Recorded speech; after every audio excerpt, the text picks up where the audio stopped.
Welcome back to another Axis and Allies 1942 League game, and today I am playing Major Payne.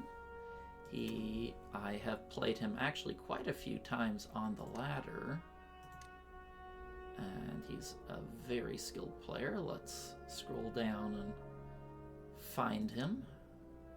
Yep.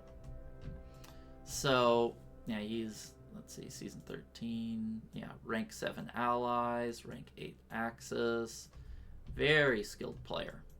So, let's hop into the game. Okay, so we're playing allies, and as usual, we're just doing the 4 infantry, 2 tanks to help zone out pressure on Karelia so he can't stack it the first turn. And praying that we don't get diced, because especially with Ukraine, because in my personal opinion, 1 out of 4 Russia starts will just put you, if you fail Ukraine or even get Ukraine with less than 2 tanks, your odds of winning against a top player are below 10%. So let's hope that doesn't happen to us, and we can have a fantastic game. We can hold hands, throw flowers.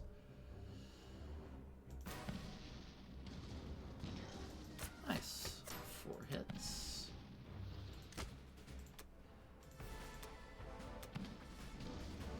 So this is the cherry fight. It's like, yes, West Russia's nice when you have extra units, but Ukraine is the fight that goes downhill the most frequently.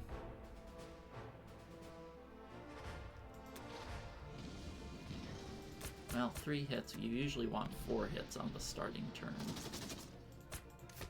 3 is not so great. Good news is he didn't sacrifice bomber first, so his dice aren't... Well, okay, that helps.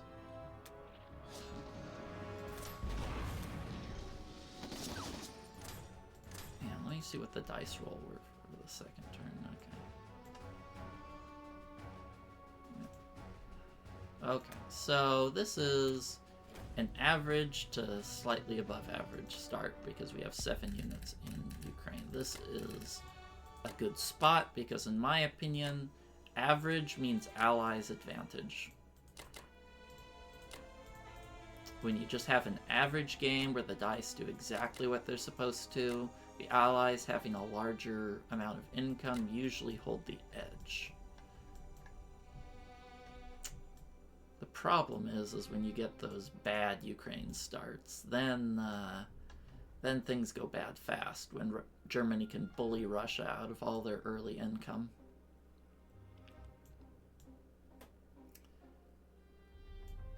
Okay. Looks good.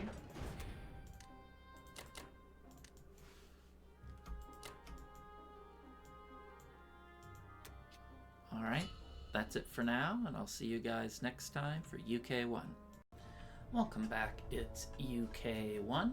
Let's take a look at what Major Payne did.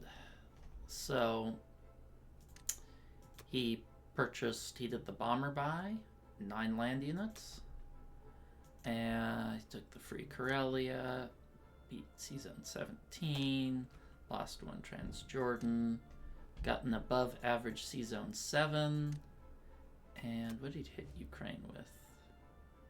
A fighter, 3 infantry. Okay, so he got an above average Ukraine, so pretty good turn for Germany.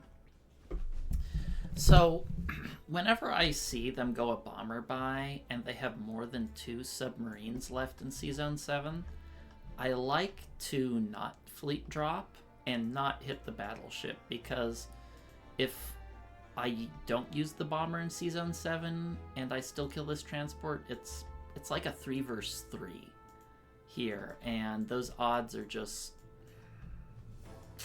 I just don't like those odds. So I want to add the bomber to make sure I don't, to minimize the odds of losing 2 units there, because that really sucks, or more. And that's why I skipped this battleship fight, as much as I hate to do that. So for this turn, I'm going to buy bomber fighter and 3 infantry.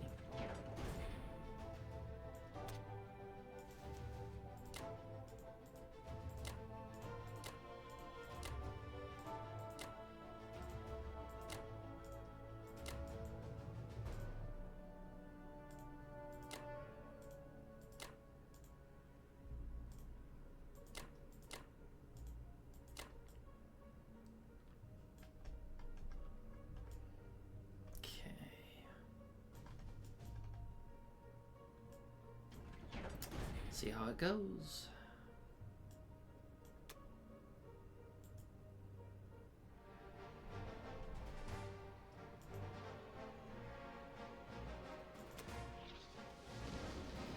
Nice, full clear. Really? Really?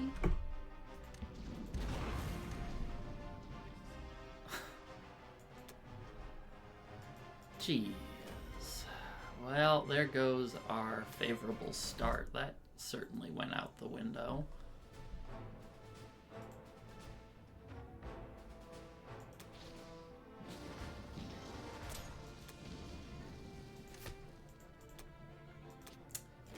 Man doesn't miss a hit back.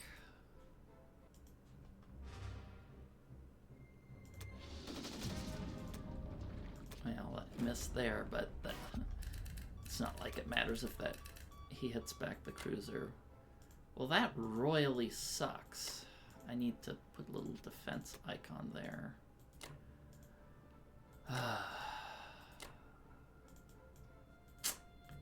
That really sucks. Not only did I lose...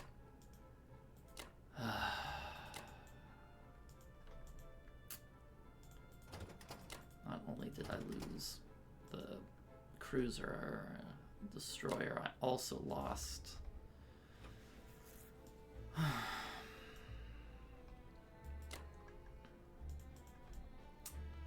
fighter.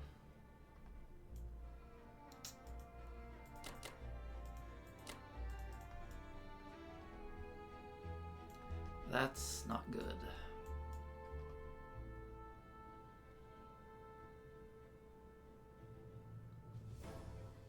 I want to land that fighter there. I think that I do.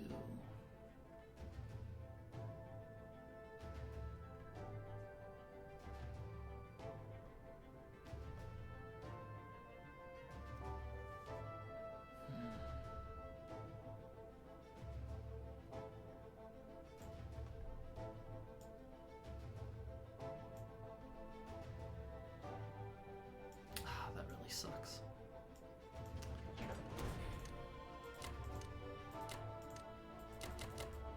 I can't be as aggressive over here anymore.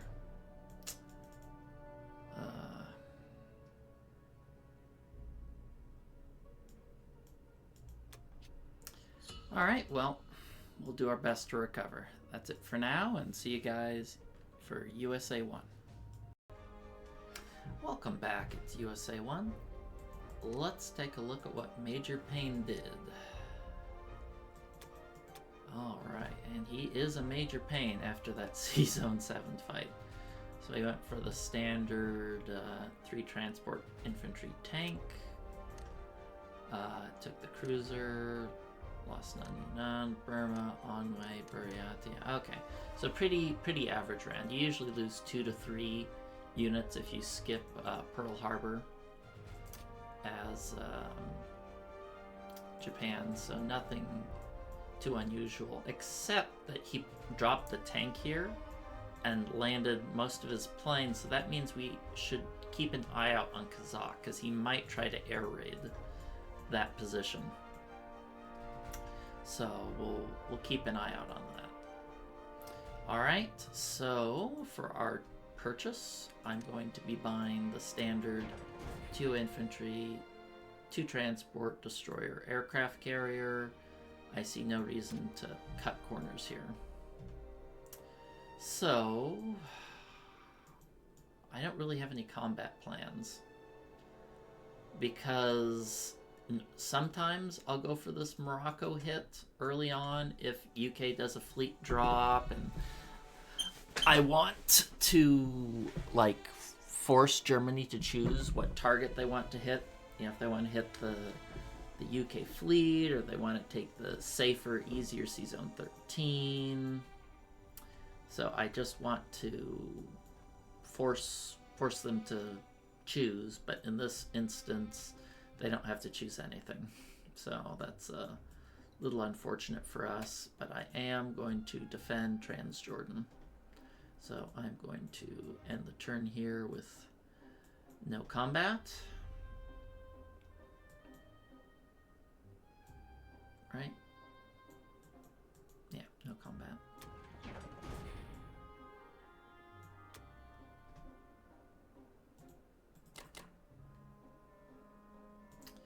I may even want to add the fighter here. 1, 2, 3. Yeah, I think I may want to add the Russian fighter there as well. Okay, so let's add the US fighter. Really sucks that we lost that fighter there. I'm only going to land 1 because the India threat isn't that strong when he lands a tank here, which means he has 1 less infantry to possibly fight back with. I'm trying to decide if I want to add the US transport down here to French. I might do that. He may decide to just come in with his bomber, kill these 2 transports for free. But not for free, and then he's going to land in Morocco. I don't think I want to tempt him to do that. I don't think that's attractive to me, because he could defend this. He has a bunch of fighters. So that's not in my best interest to do that.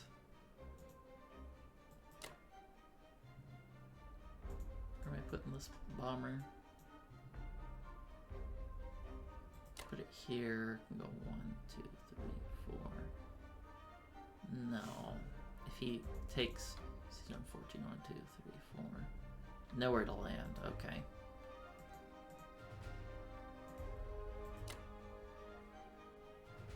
This is the better spot. It's important to note these things.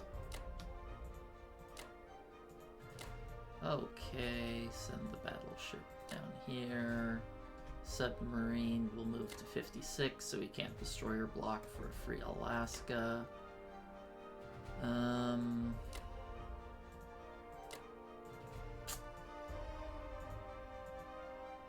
only going to send 1 infantry here and 1 up here to zone out Alaska, though I don't know if I necessarily need to do that. I guess I don't need to do that. I already have the tank and the fighter in range, so that unless he wants to commit 2 transports there, which probably wouldn't be a great move by him, we should be good.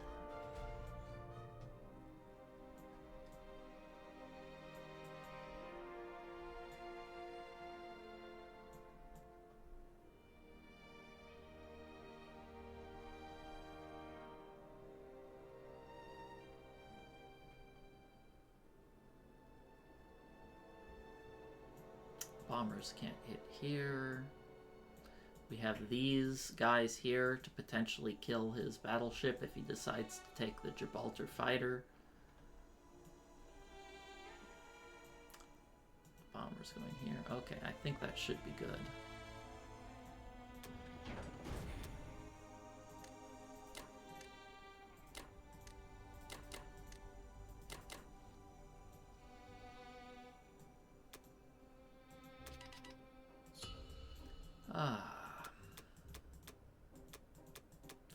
I was feeling decent about our position until I got smashed in that Sea Zone 17 fight.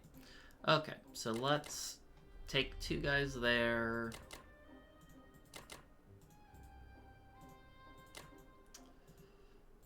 I'm gonna do a bunch of strafes.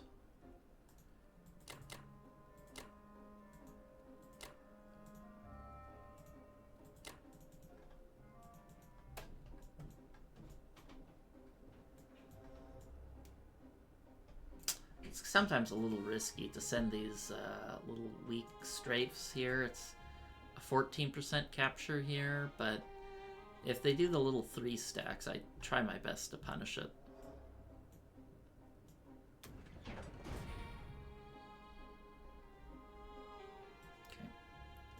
Let's do the ones that can have the most repercussions. Belorussia. Oh. Well, sometimes your dice are so good you hate it. I did not want that.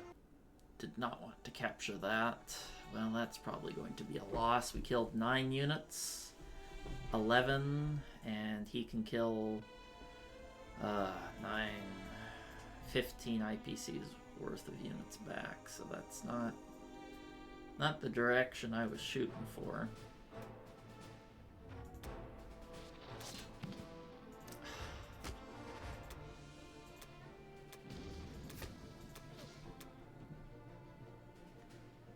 I think I'm gonna press on. Oh, so he's second to last.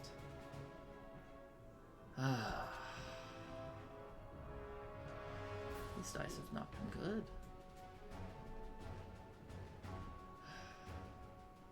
I think I have to press on. I can't hold Karelia or West Russia anymore if the tanks can blitz through.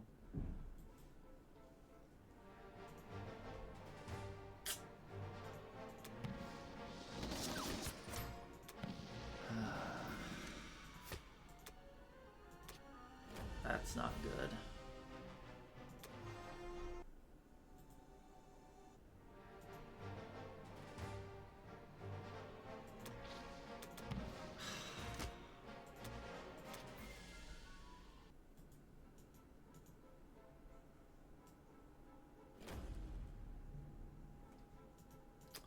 Wow, this has been an absolutely wretched turn.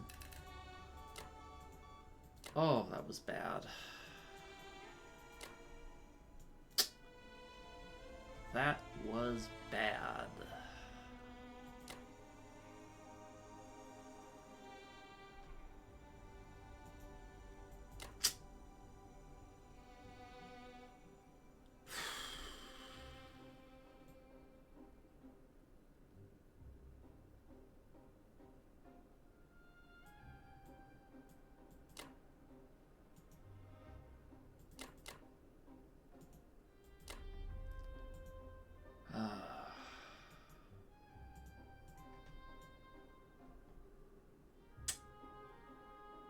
That's really bad.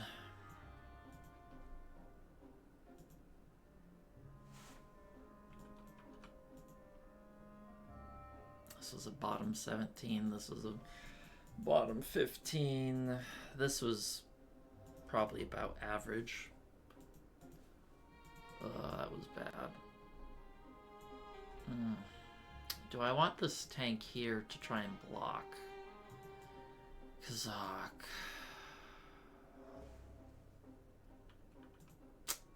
You can't get starts like these against good players. They really stink.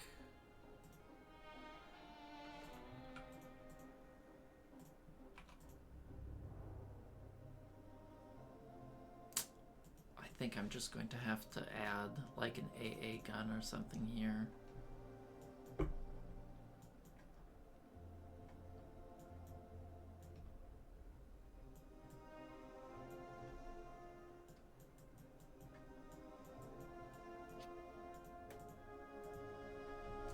Can't really afford to spare Russian units.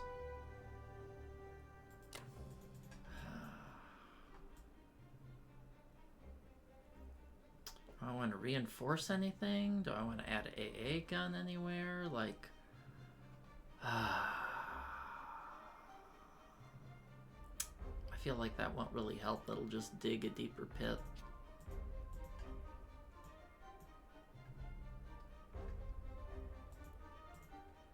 Maybe I'll just leave these two here. Say, hey, if you want to risk a bomber fighter and win infantry against Yakut, go for it. Man.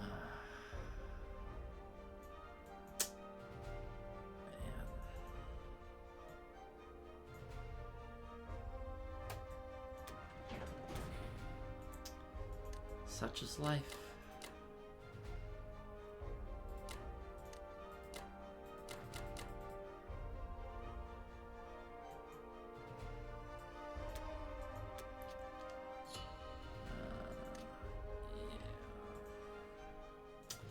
Anyway, that's it for now, and I'll see you guys next time for UK2. Welcome back, it's UK2, and let's see what the damage is after that disastrous Russia one. Took Ukraine, no losses Karelia, lost to Belarusia. So we got below average hitbacks, and the scoreboard kind of shows the tail. We're almost 30 attack power down right at the start, and that's not a good thing. So we're going to have to make something happen, but I'm not sure how.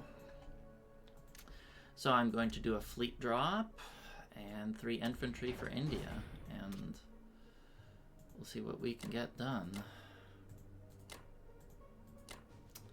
I'm going to have to bring this fighter back because I got smoked in C-Zone 7, so there's that. Normally, I like to drop 2 infantry into France just to force them to hit it back with more. Alas, that's not to be this turn because, you know, I lost my fighter, so I'm having to put more into Navy and less into land units because I want to have an extra infantry to hit with next turn. Alright, so I think this is about all we're going to do for the turn. UK doesn't have that much going on. Hopefully we can get some better dice to help us get back into the game.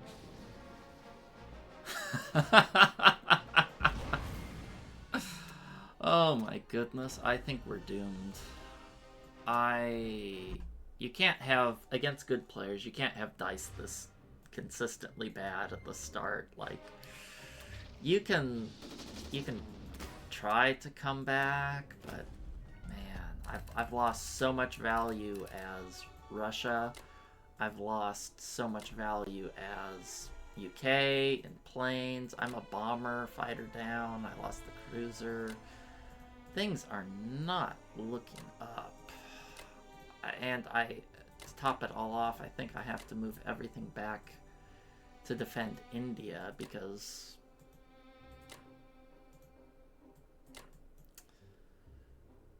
it's pretty lightly defended. I don't know, do I dare move that anti-aircraft gun or an infantry there? Maybe I have to.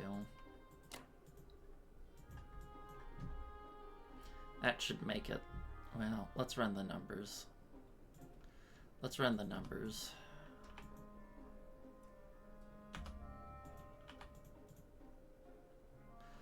No, maybe I'll move that AA gun up there after all. I don't want him taking that out. I need those units.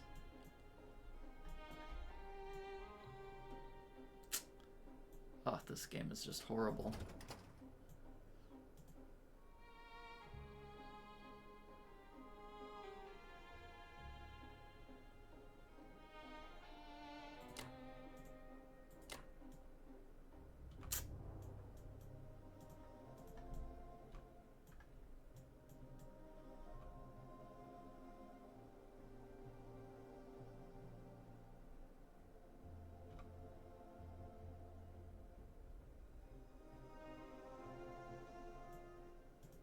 Mark this to let the US know that they need to attack this. Oof, I'm going to have to make something happen, but I just don't have the units to do so. lost all that early plane buys. The UK, Russia's running on fumes here.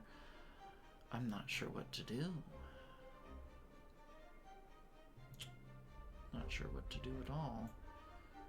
See, can I land this fighter in Karelia? Let me see if I can. Or Kazakh, I cannot. Maybe I could land this fighter here so I don't have to move the AA gun.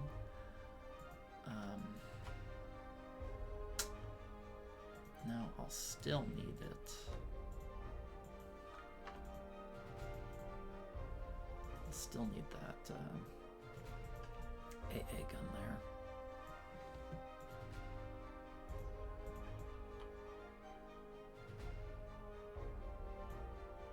Well, we're doing the best we can.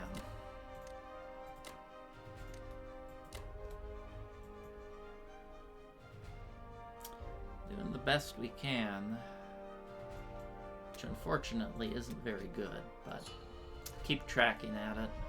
See if I can maybe do a aggressive France attack or something. I don't know. Anyway, that's it for now. I'll catch you guys next time for USA 2. Welcome back. It's USA 2. And let's take a look at what Major Payne did. He bought 2 bombers, 2 infantry, and artillery. Going for an India 3. Hit Burma, no losses. And I'm actually a little shocked that he did this. Because in my opinion, he is so far ahead. Like, we have just gotten our butts kicked this game. I mean, you can see it. He's 40 attack power ahead, and it's turn 2. Like, this is game over for us, practically. And he's doing a big India 3, which in my opinion could give us a chance to get back into the game. So I think that's a great opportunity for us to make some magic happen. If he doesn't kill this tank, he only has like a 56, like a 56% chance to capture. So we're gonna run with it. Darn, if that guy hit back, his odds of capturing would be 45. Shame. Okay, so let's see.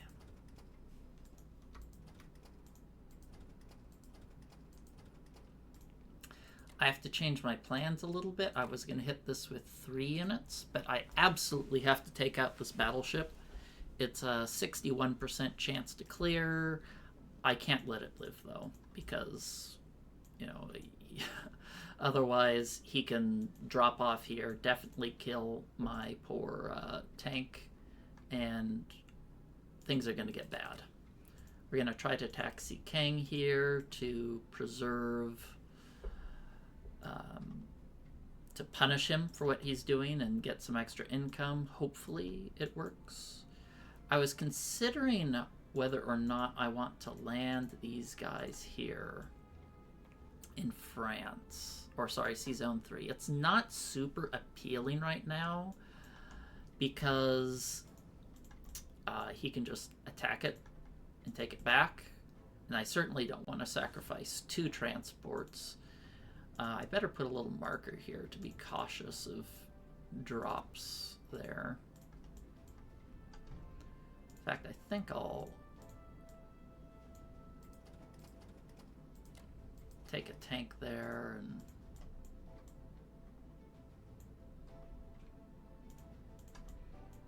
add a couple units to try and flush him out.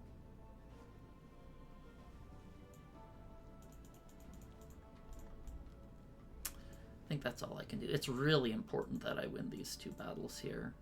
I'm in a lot of trouble if I fail them, especially the battleship one. But I can't use this second fighter because I need it to go to India.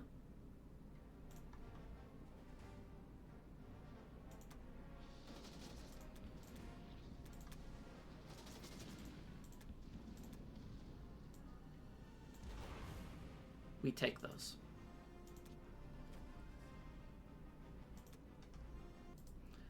Okay, this one's also really important because we need to punish Japan's income. Nice.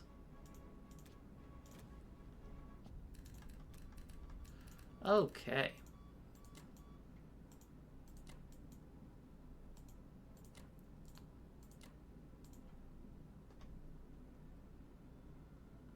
I'm going to place this bloke here to be... No.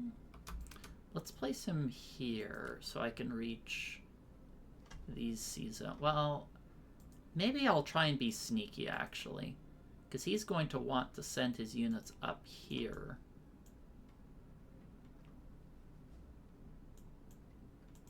And maybe he won't notice. Alright, let's send these guys down to Africa.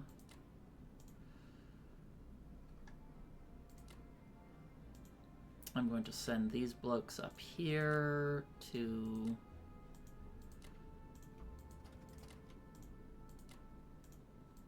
threaten Norway next turn.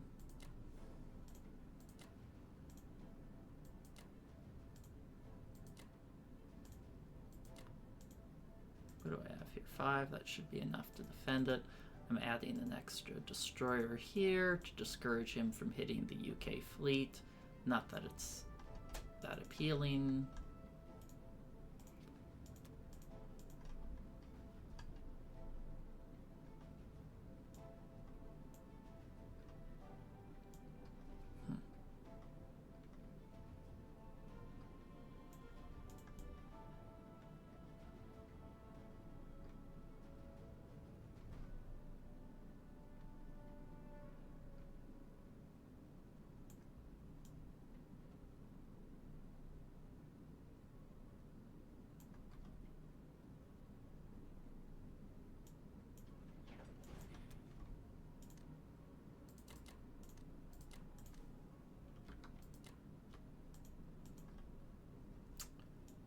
Okay, that should be good.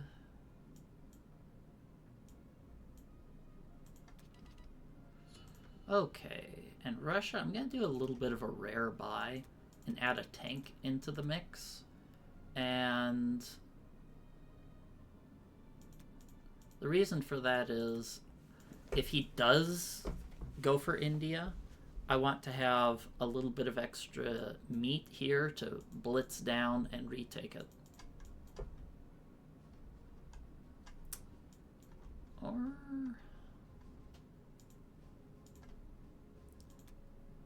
maybe something like a fighter is better.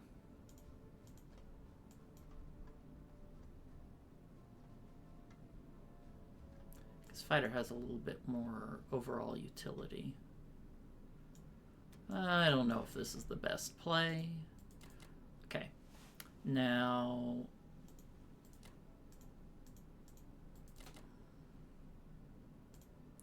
here's the deal. You might be wondering, Blacktide, why aren't you taking Buryatia? Why are you going for Soviet Far East? You could fail.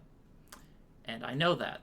But if I take Soviet Far East, he cannot recapture. Because what he's going to do with 2 of these transports, he's going to take them, and he's going to unload into Buryatia.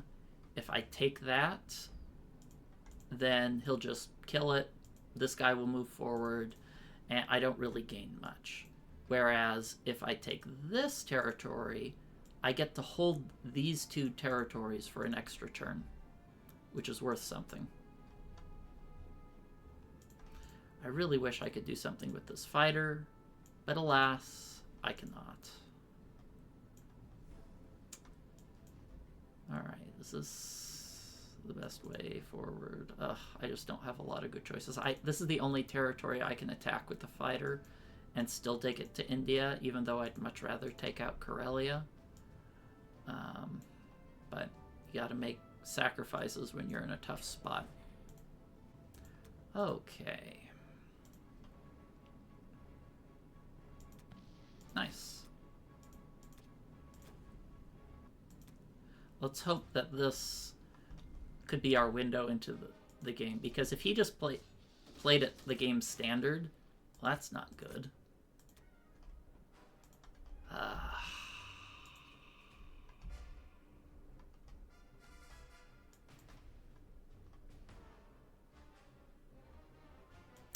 That's really not good. Can I hold this? He can hit that with 10 units. I think I can hold it, but that's bad. I think I have to retreat. I don't know. Do I risk it? Do I risk it?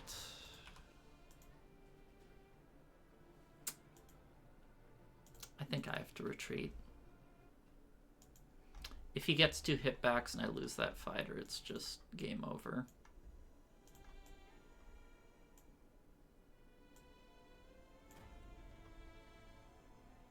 God, Russia's pathetic. Okay, so we're gonna obviously be clearing out of here.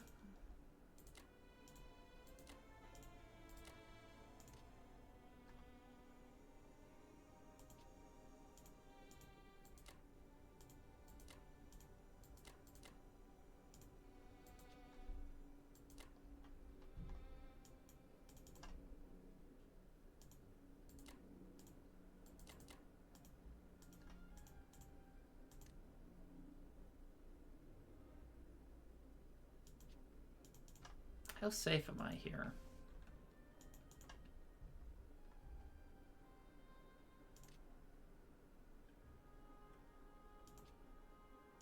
How much can he hit me with? Let me quickly run some numbers here. 8. Thank goodness his fighters aren't in range. That was really bad. I was really wanting to capture that. What were the odds of me capturing? Curiously enough, it was a 70% capture. Okay, so how many units am I going to have here? I'm going to have...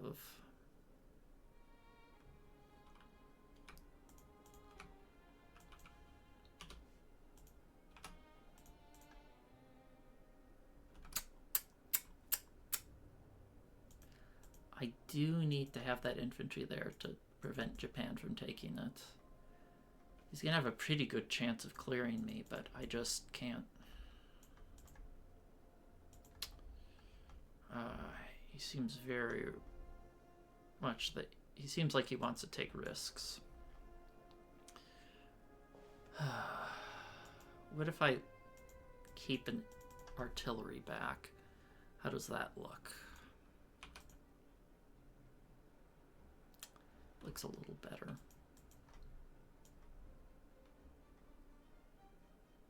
His odds of capturing here are pretty low. If he, even if he wipes with anything material left over, we probably lose the game.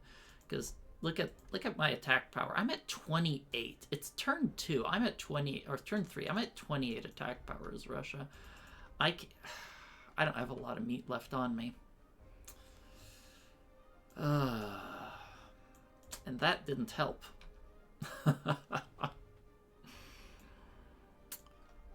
Okay.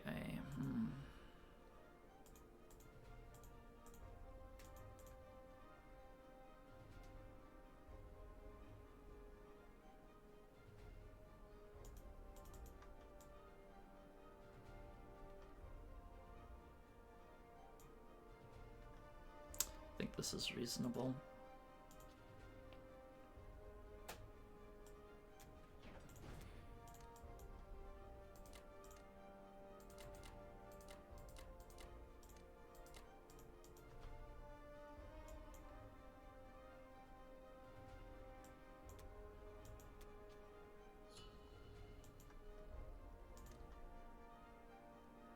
I can get rid of the Kazakh. Oh, I'm so far behind. Russia's just a wet noodle. I hope he like tries to hit my navy or does something or gets bombed in India, because I need some luck. I am circling the drain. I don't know why he went for India. If he just played it super standard, 95% chance loss for me. Instead, he's going for what I like to call a win more move, where he's already winning and he's just trying to win more by going after India. They'll probably hit this tank. If that tank dies, my odds of holding India ironically drop by like 20%. So stay tuned. Alright, that's it for now, and I'll see you guys next time for UK3. Welcome back, it's UK3, and if you look at the scoreboard, we are infinity behind, but it looks... well, let's take a look at his combat as he took Egypt for free, France no losses, West Russia no losses, -1 in Archangel, so pretty standard there. But Major Pain may have given us our one tiny shot back into the game. I mean, it's not looking good. He's going to be blitzing his tanks every which way. Russia has almost nothing, but if he hits this, I think it's like a 46% chance to capture or something like that. His odds aren't that great looking.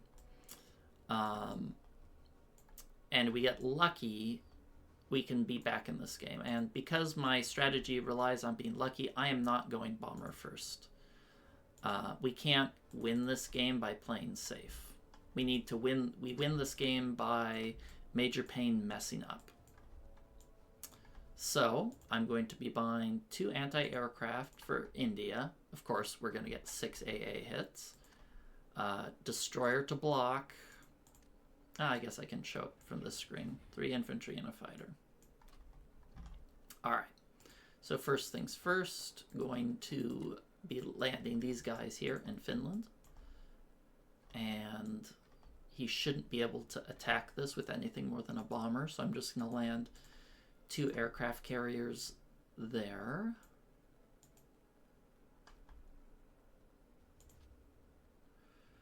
I guess a little defense icon there.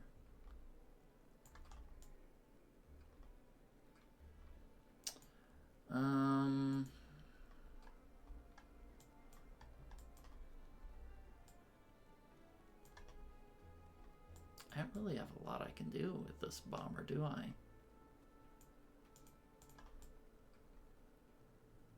I'm really glad he didn't hit that Transjordan tank. I think that was an error. I don't think he's going to go for India. I think he's going to back off and realize he can win this easily, the slow and steady way. And there's no reason he needs to be this aggressive and gung-ho to win. At least that's what I would do.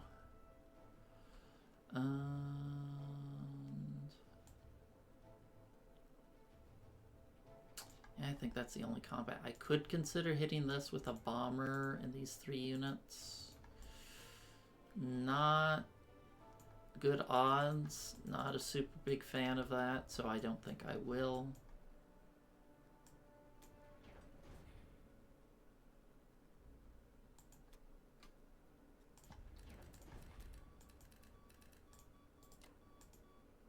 Okay, going to put 1 destroyer here. Second US destroyer should keep this safe since he can only hit it with the bomber.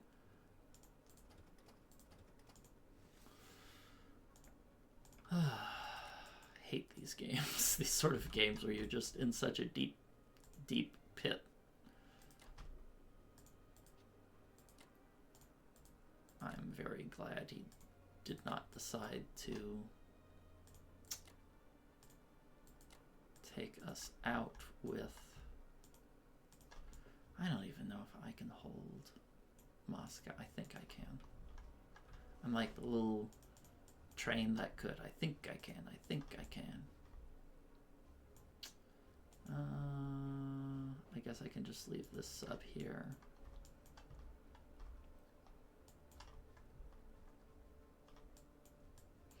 I want to leave this infantry here in case he wants to leave Egypt empty. I'd like him to trade if he wants to move into Anglo-Egypt, or have an infantry I can go up there to contest him with.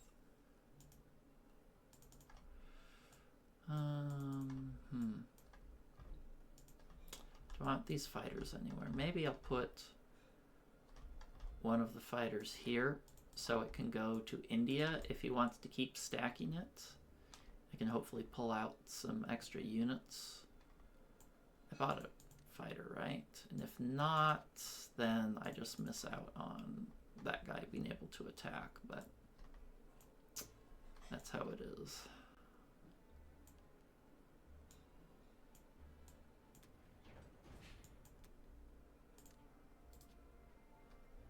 Whoa there. Destroyer to block his bombardments of India and to prevent them from taking Madagascar and landing into Africa.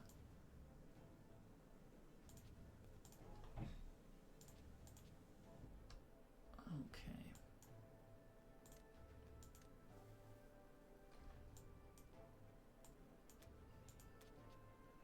And as you can see, after this turn, we are still infinity behind round 3. But we're doing the best we can.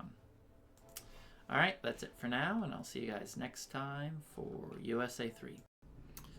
Welcome back. It's USA 3. Let's take a look at what Major Payne did. So he bought a complex, a transport, 5 infantry, killed the destroyer, lost a sub, took Sikang, no losses. What did he hit it with? Okay, well, is what it is, and started the island circuit, so we're still massively, probably game-losingly behind, but I think he made a major error in going for India. So I'm going to buy a fighter and 10 land units. 10 land units is more than I need to refill all the transports, but I want to have some extra guys to defend against Alaska because I've been a little too skimpy lately. So let's get on with it. I'm going to do I want to actually air raid this? Because I have a lot of Russian planes that don't really have a lot of things to attack. So maybe I don't want to do that. I'm not sure.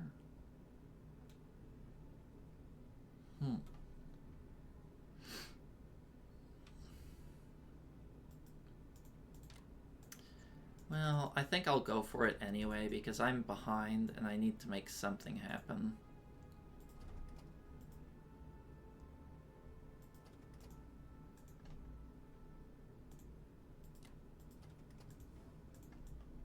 He will have odds on this fleet,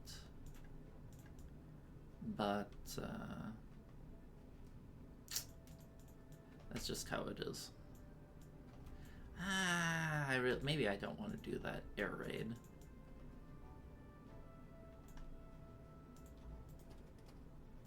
I really hate doing air raids. They're just...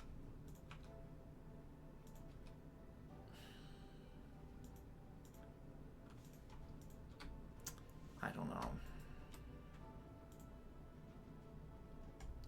Russia's so weak, though.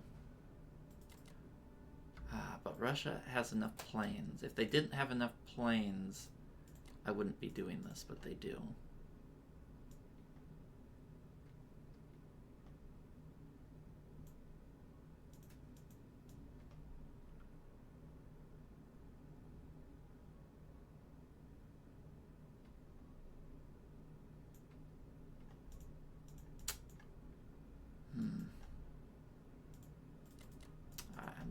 I'm really far behind. I need to get an advantage. If I get more behind, then so be it. I'm too far in the hole to play it safe. That's good.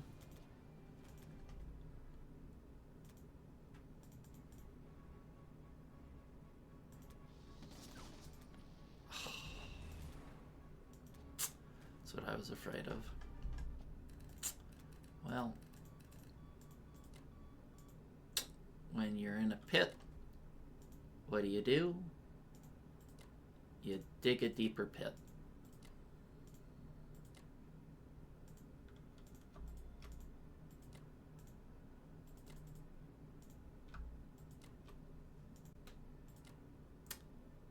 Let's turn carriers to die last, because I don't want him taking Libya and killing everything.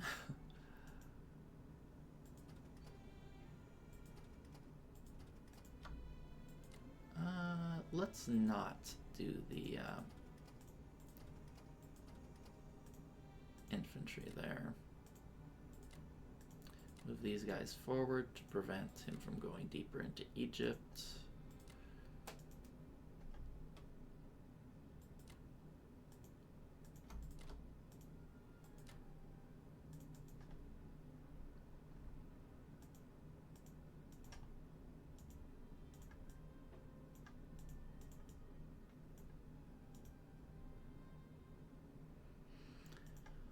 Maybe I should move this battleship here to protect the sea zone.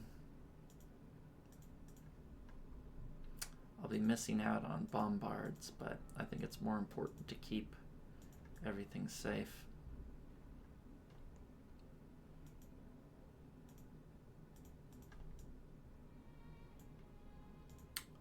Alright, we'll move this back.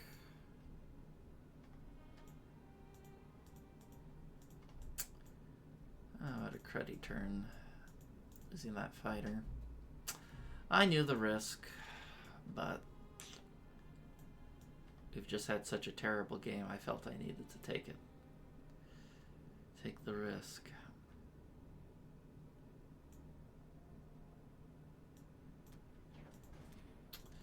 Alright.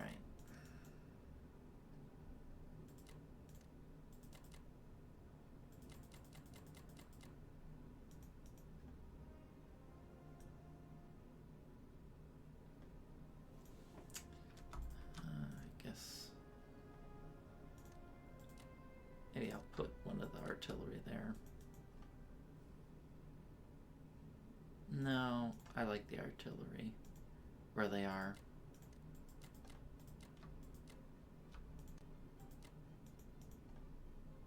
This is enough. I'll have 6 guys coming back, so that should be enough. 3 here should be able to take Alaska. And we're off to the races.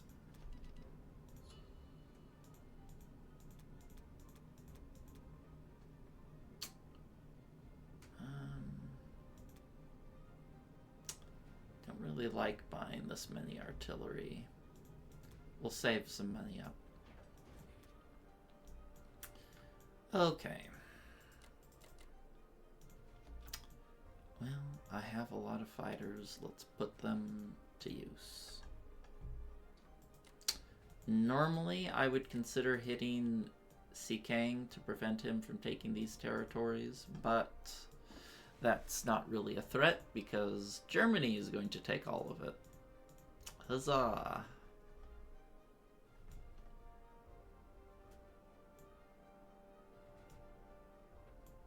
This bomber reach 1, 2, 3, 4, 5, 6. So I'll need to leave 1 infantry there to protect Persia.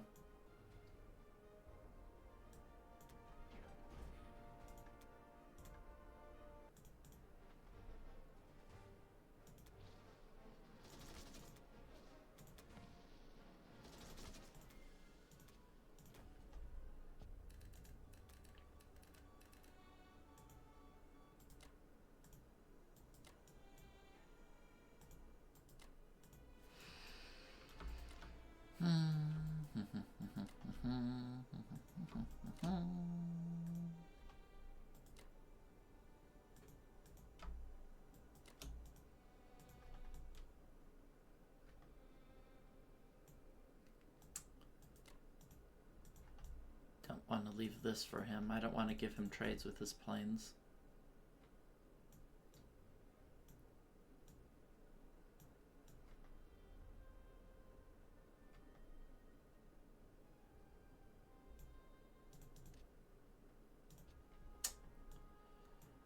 It's such a deep pit.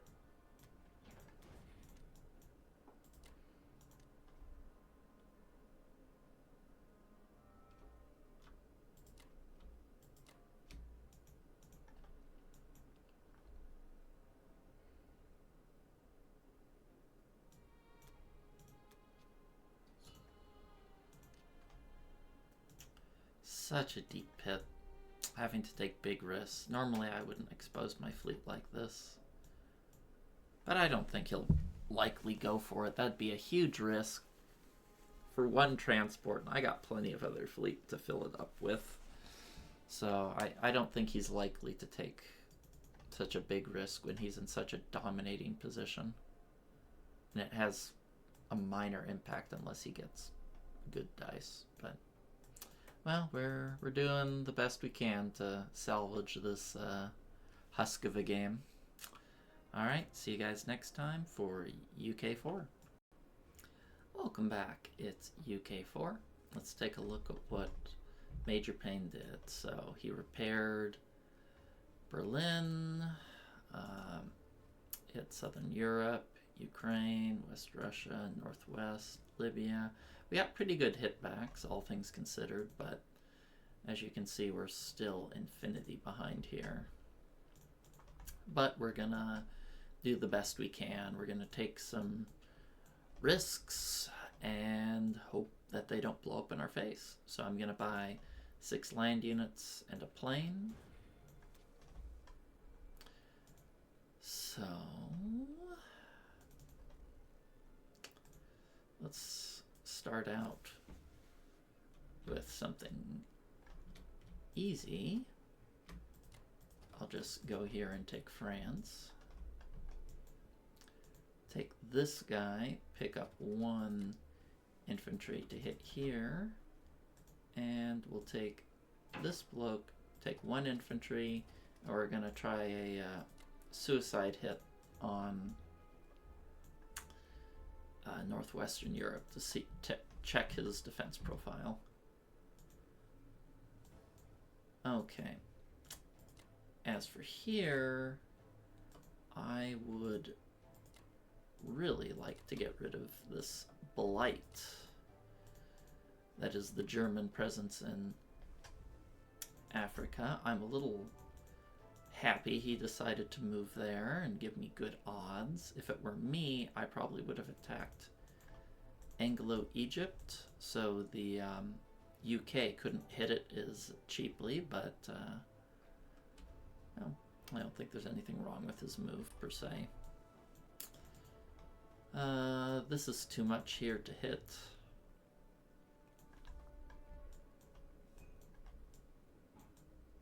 I think that's about all I'm going to get done here.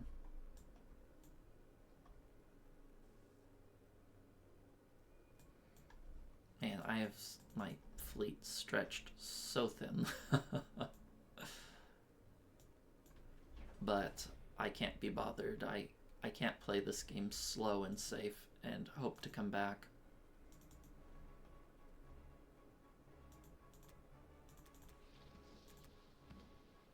That's unfortunate. But not entirely unexpected.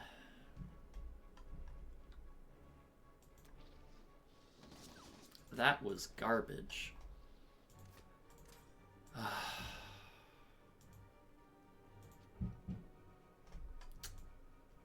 That was really bad.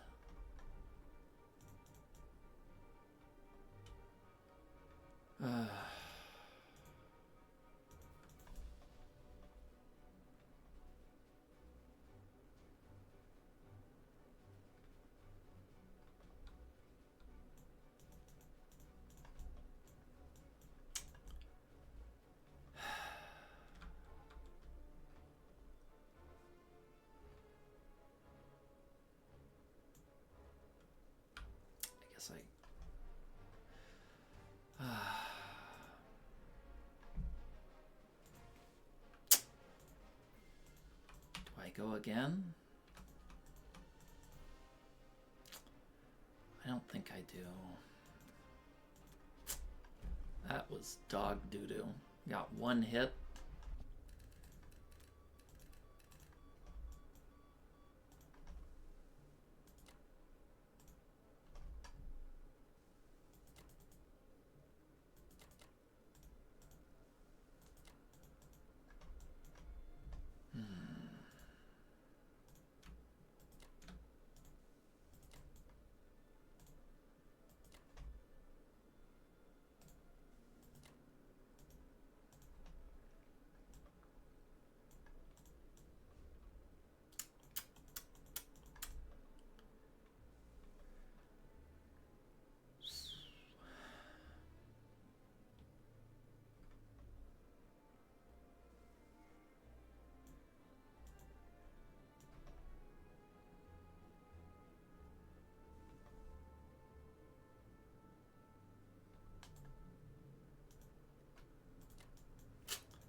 I need some luck to get back into this game, but I haven't. I've been losing fighters in air raids, getting my butt kicked in Egypt.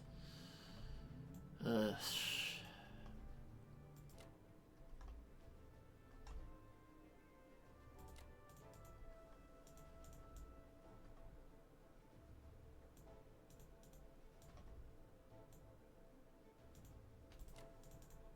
He can't really hit me in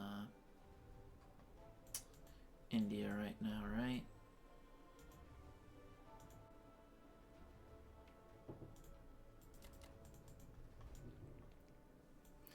Me with 6, 7. Actually, he kind of can hit me in India.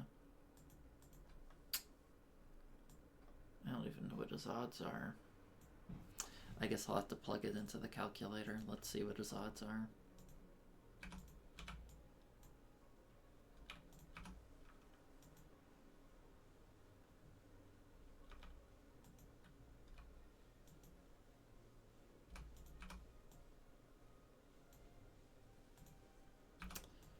Let's see what the odds are.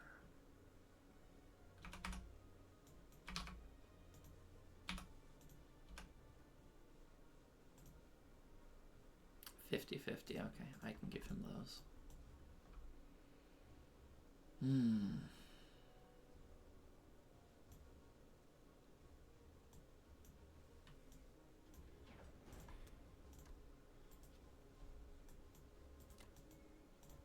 I think I'm going to put another artillery here in India to discourage another Burma stack.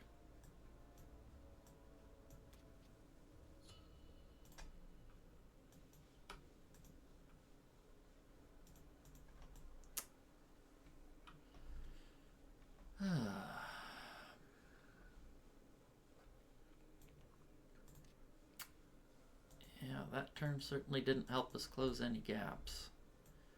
All I managed to do was get nothing in Northwestern and get my butt kicked in Egypt. Darn, he's going to get to keep that income another couple turns. Can't stop it. Alright, that's it for now, and I'll see you guys next time for USA 4. Welcome back. It's USA 4. Let's take a look at what Major Payne did. So about a transport, 10 infantry. He's taken the islands, and it's, oh my god, look at this one. Look at all these territories he's taken. Yakut, 2, no losses, 1 loss. So pretty good roll for him. Japan's pretty rich, and because Russia's so weak, I haven't punished him all for going for the India bust, so a little unfortunate there. So for this turn, buying a complex, buying some land units, and we'll get the show on the road. Going to keep the good thing we got going here. I guess I just don't have much else to do other than hit that guy with the fighter.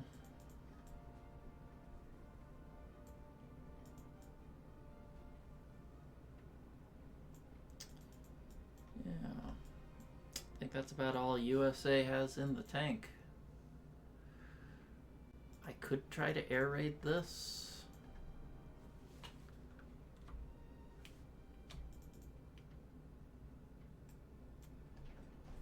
I've already been burned by that, though.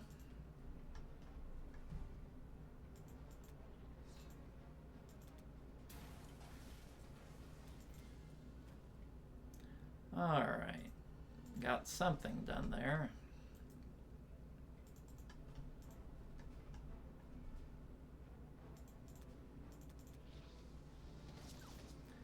Wow, I'm glad I brought everything, huh? Okay.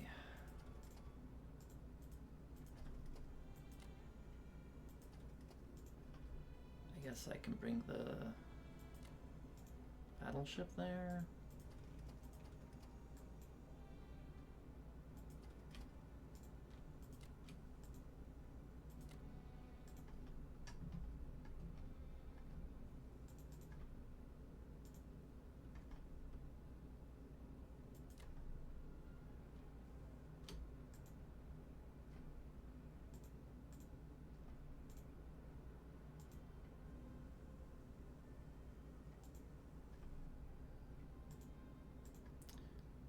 This guy has no choice, so we'll put him there.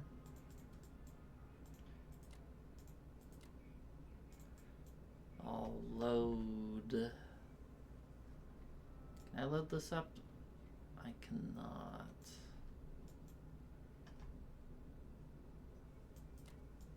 Okay.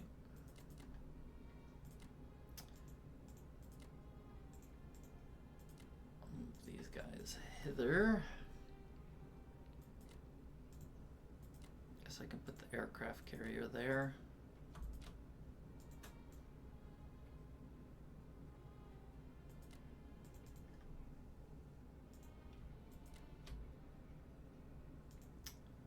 Bomber. Actually, I think Norway's a more powerful spot to put it. Where do we want this last fighter? How many fighters do we have there? One.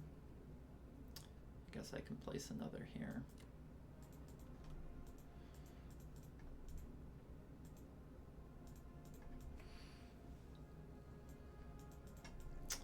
Oh, this position is just so bad. I'm gonna have to take some risks here. I'm gonna need to trade aggressively with Russia. And Russia doesn't have a lot. Doesn't have a lot of gas in the tank.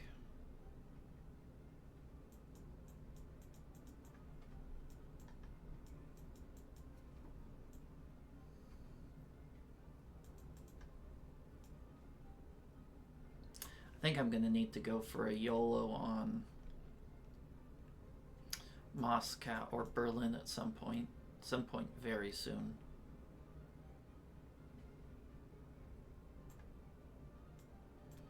So I'm going to be watching for that.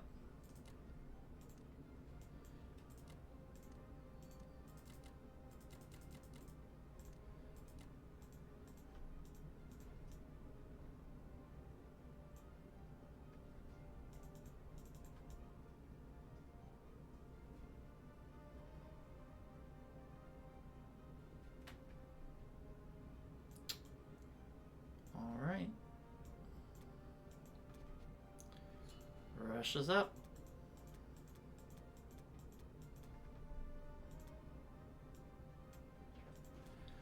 Okay, so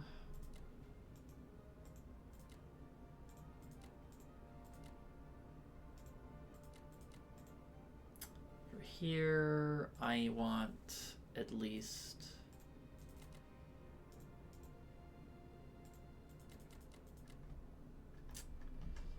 here. I do want to capture.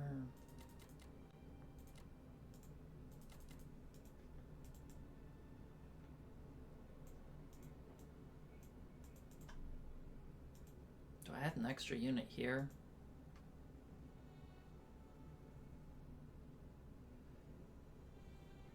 What are my odds of capturing that? 70%. I think I have to be a little greedy here. Ukraine, I definitely have to capture to prevent a tank blitz, but the other spots, I think I can risk it.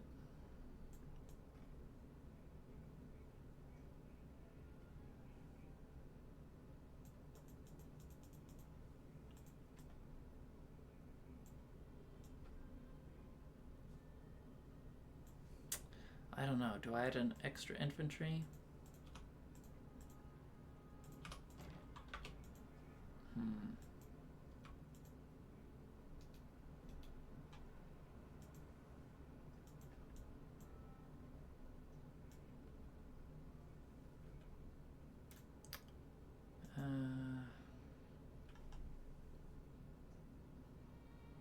I'll go for it. Just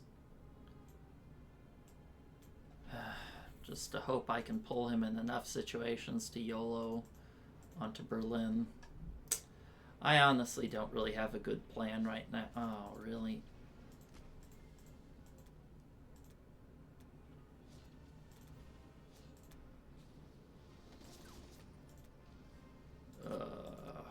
Losing 2 to kill 2 is not what we want.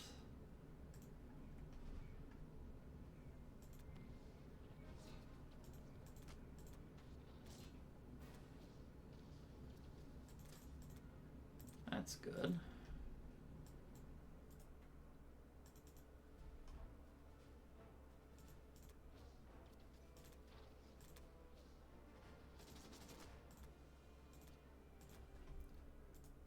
Trying to grab up this income while I can. Japan's weak.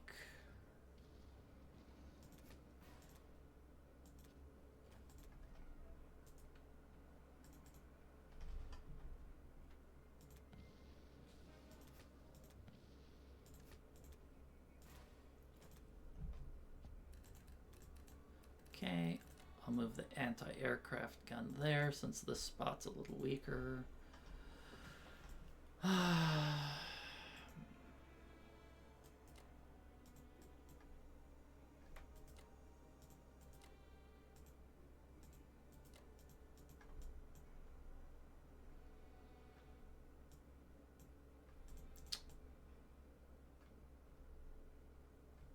this is all I can come up with.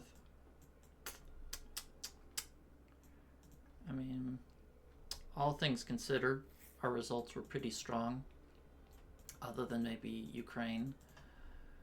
We got some good income, 20. He doesn't have any super attractive attacks without risking a lot of planes. I probably should have put more in Novembrisk and less in Vologda. What are his odds right now on Novembrisk? Just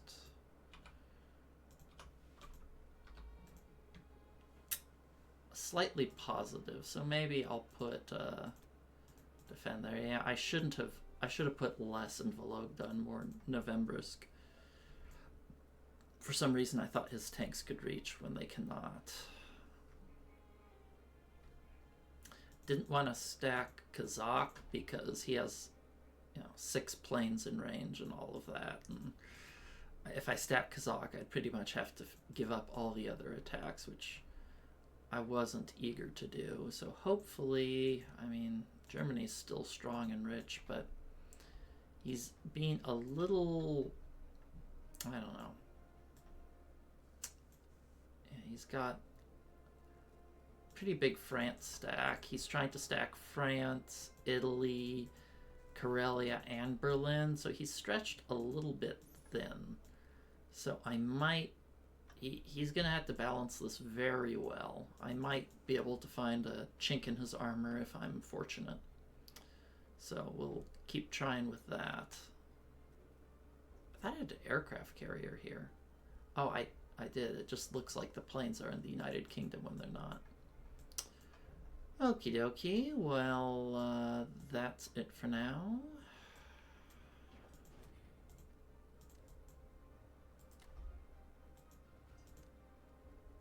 Maybe I'll put the artillery here,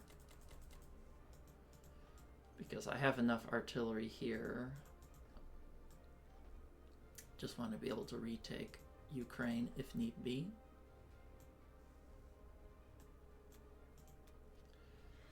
Alright, how are we doing after that turn? We're way behind still, even after. I mean, if you're behind even after your turn, that's not a good sign, but at least I'm liking what we're trying to do. We got our navy kind of everywhere. I think he was a little bit greedy to bring all of his air. He has a lot of air, but I think he should be trying to stop the Medshuk and stop me from being able to hit Germany in this many places, personally. But I'm going to do my best to take advantage of that Medshuk window while it's available. And we'll keep on trucking. Alright, that's it for now, and I'll catch you guys next time for UK 5. Welcome back. It's USA 5. Let's take a look what Major Payne has done. So he repaired Berlin, bought 13 infantry, hit Libya, no losses. That really sucks, because I was hoping I could just swoop in with the tank and clear out the remainders. Alas, it was not to be.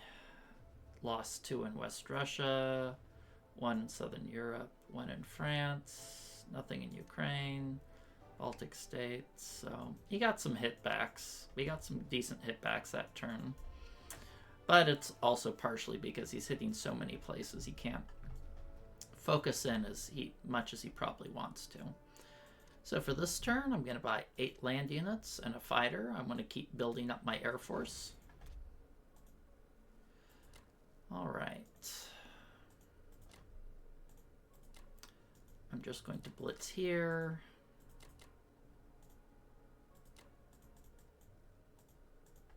Hit something interesting here. Not really, that's not a worthwhile target. Okay.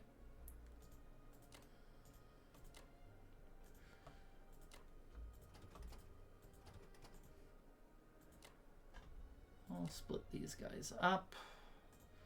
Here I'm going to take a tank. We're going to take a cruiser, a fighter, and this bloke will try to just hit one guy there. Maybe I should just add... Do I really want that fighter to be added there? Or it'd be better placed hitting France. I think I prefer it hitting France. I don't want to have to send the US to mop up France.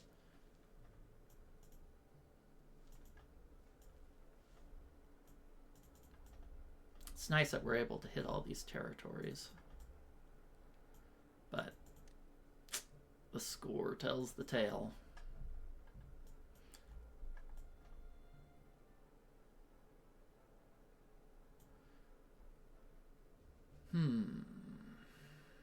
I think I do want 3 fighters there.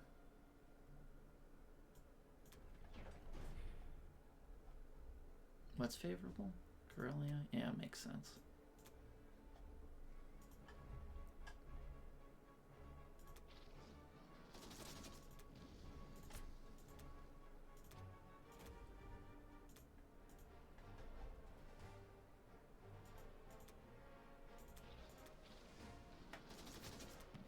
Son of a bitch.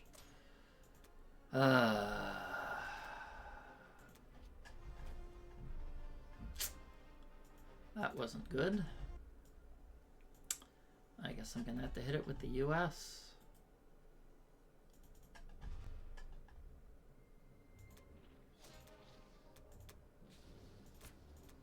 It's exactly why I sent 3 fighters at it instead of, or sorry, 2 fighters, a cruiser, and a tank, but sometimes the dice just don't cooperate.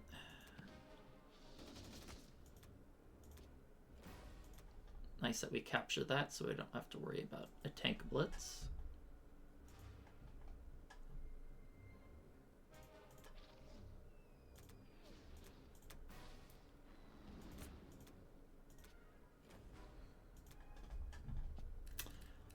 So, not the best turn, mostly because we failed France. That really sucks, and the fact that we didn't kill it also means I'm gonna have to send some US troops that way, which makes things messier.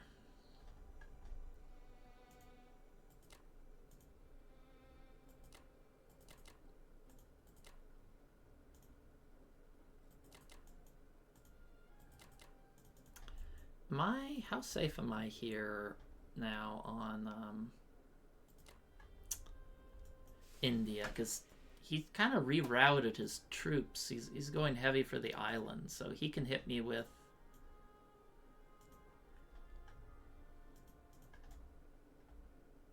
What can he hit me with? 3 infantry, 2 fighters, 1 bomber.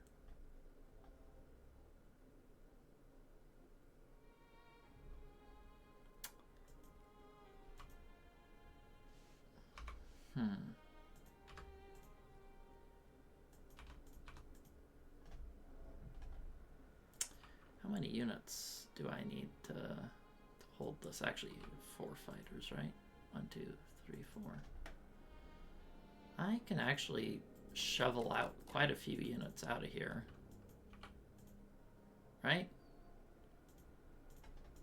His attack's pretty puny. And if he's going to be playing,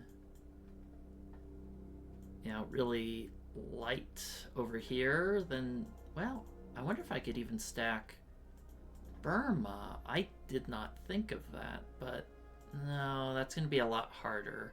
Because then he can bring in that bomber, he can bring in these bombers. I don't think I can stack Burma, can I? Let me just quickly run the numbers. Let's see, he can hit with 9 infantry, right?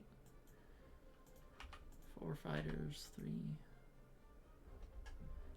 How much would I have? I'd have...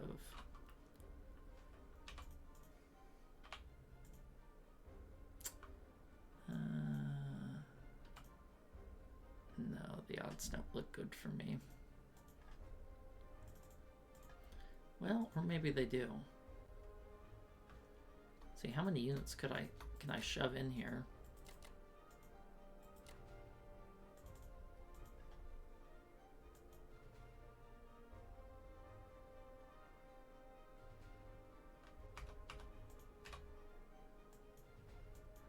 That is a idea.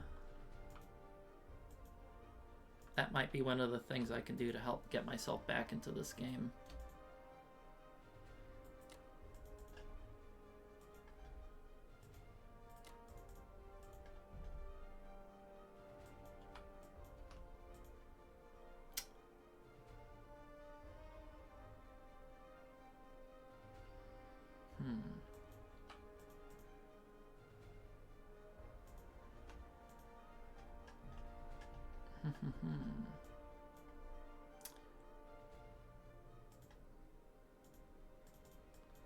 Let me think about this, because this could be very impactful for us.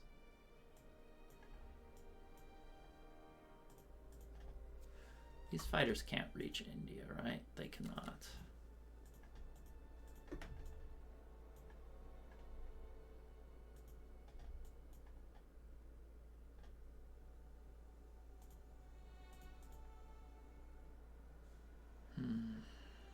Should I offer him that attack?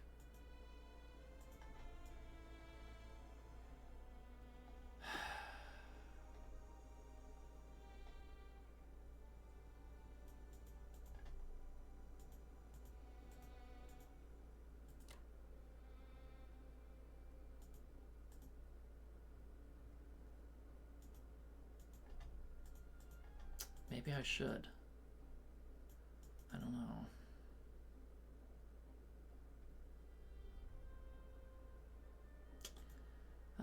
Give me a minute. I'm gonna think about this.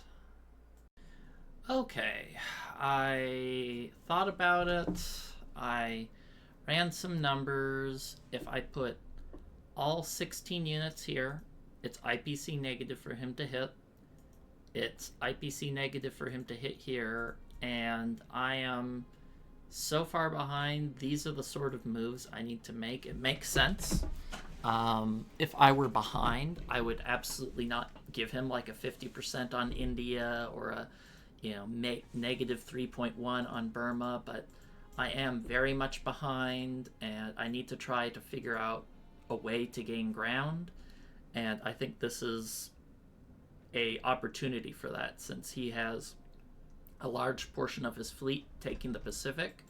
I'm going to take advantage of this small gap in his attention, and hopefully deny Japan a little bit of income, maybe pull a few more troops back down here and away from Russia to give them more breathing space, or that's at least my idea.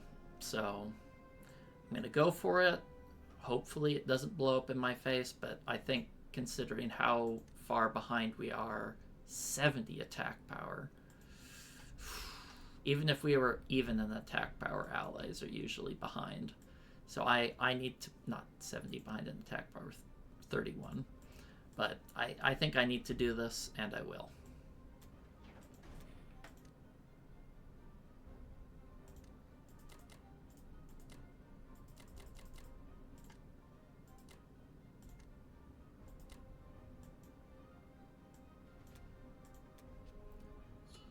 Unfortunately, we're missing out on that France income, which means I probably can't afford a plane next turn. So that stinks, but, you know, it happens. Anyway, that's it for now, and I'll catch you guys next time for USA 5. Welcome back, it's USA 5. Let's take a look at what Major Payne did. Bought a bomber and 10 land units. Alright. Hit the sub. That's interesting that he decided to hit the sub instead of bombard. Does he really think I was going to leave it unattended? So that was a mistake by him, but it didn't matter. He killed everything with no losses, so... lost one Kazakh. Lost a bomber and Archangel. Very interesting. 2 bombers, 1 in... Well, I guess when you get the 1 in 9, you get it. So that's a win for us. I'll take it. Alright. Yeah, I guess we'll just buy a fighter and 10 land units. I'm not buying another transport, though I desperately need it because I have to defend Western US from the Japanese drops. And unfortunately, yeah, I can't skimp there. I suppose I could move this bloke. This is actually a good spot. He might mess up and forget to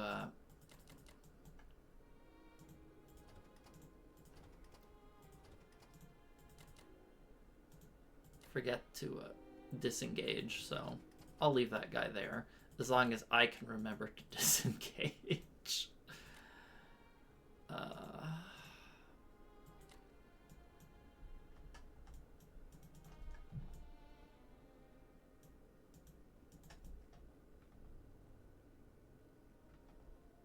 I think that'll do it.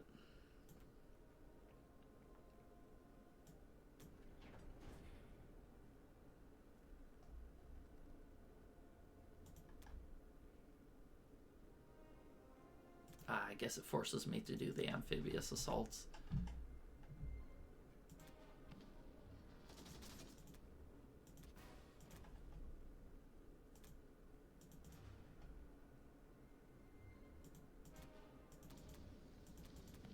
Nice.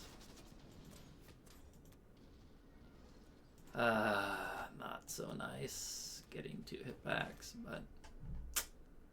Okay, let's do this so we can remember to submerge. Oh, my hand was already over the continue combat. Just pure force of habit. Submerge.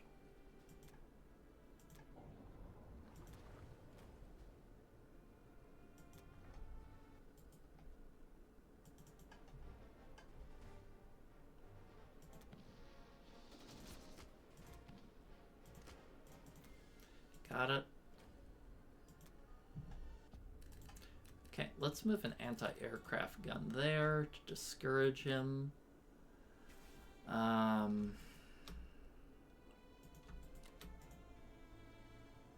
think I want to keep the fighters here.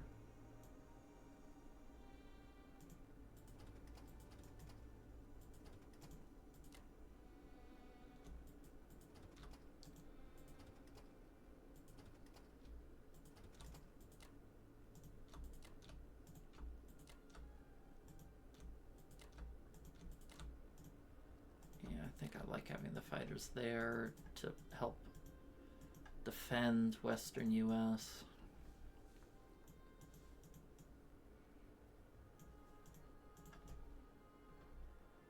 But the problem with putting them here is makes it so they can't really go anywhere useful. I could go 1, 2, 3, 4 to this C zone, but that's about all I can manage.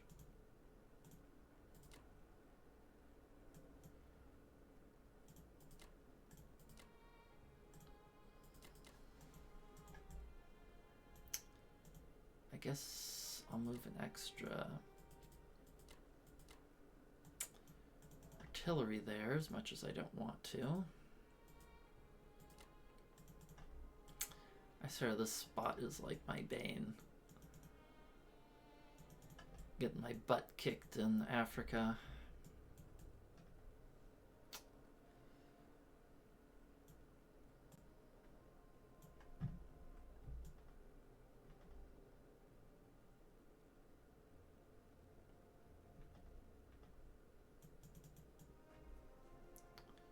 Alright, I think that's enough.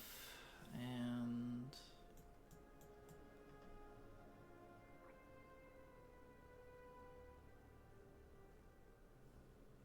yeah, we'll keep trying to scrape back into this game.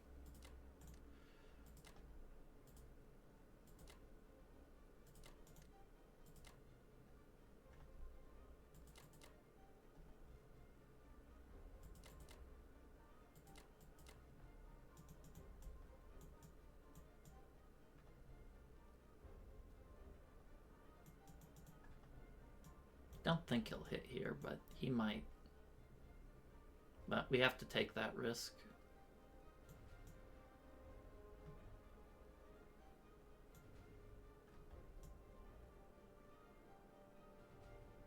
Well, maybe I don't.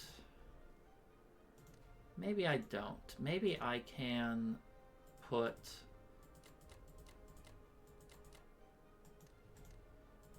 Maybe I can put it like this. That way, with 4 units. Because if he hits Alaska, these guys can move forward and take it, right?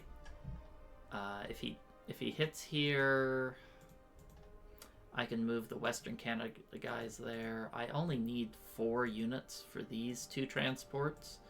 This transport I can pick up in the U.S. Sorry, Eastern U.S. So that should be okay.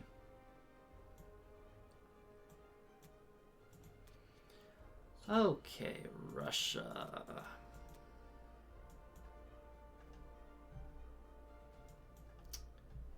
I'm actually pretty good on artillery, ironically. Maybe I'll just buy 1 artillery. Okay, so let's do the easy stuff. We know we're going to hit there. I want to keep weakening Germany. Can I stack Kazakh is the question.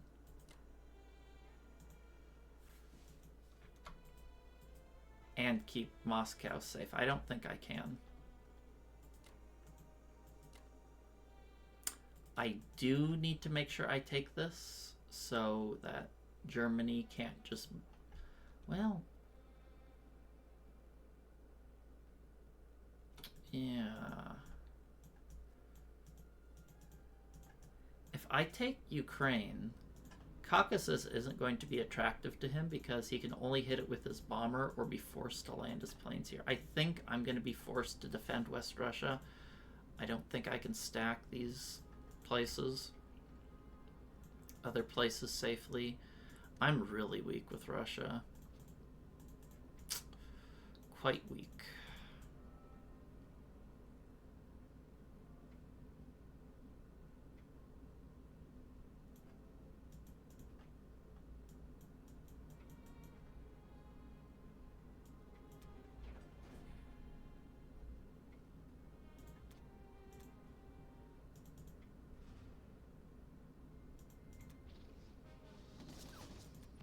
Darn. Stinks when they get that hit back.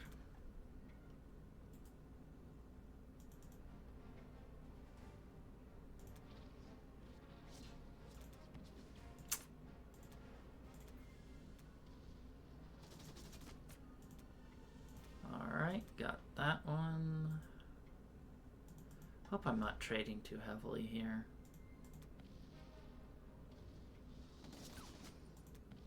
A little worried that I'm trading too much. Hopefully things get a little better with the UK distracting here.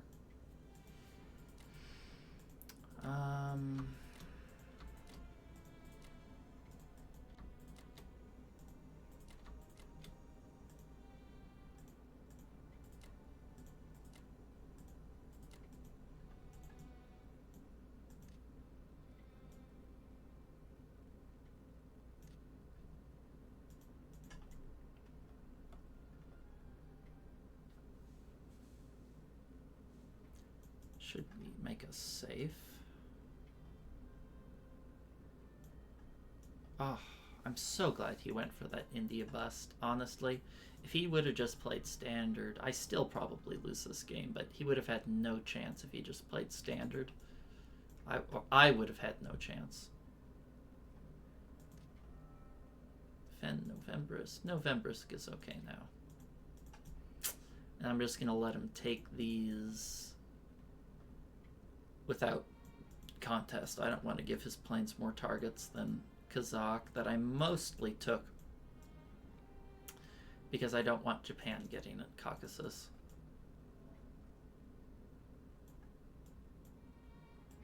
Alright.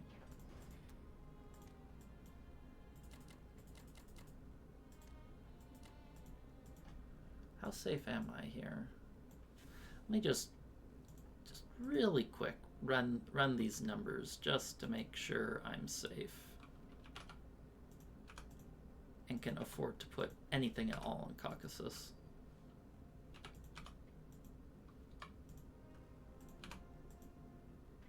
Okay, it's a 1% chance to capture for him. We should be good.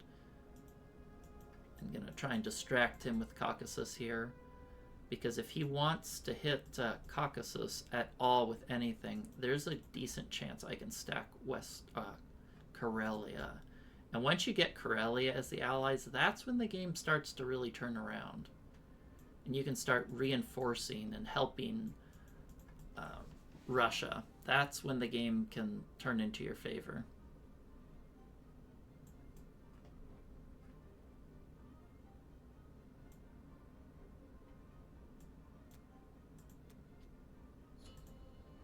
Alright, well, we're starting to catch up.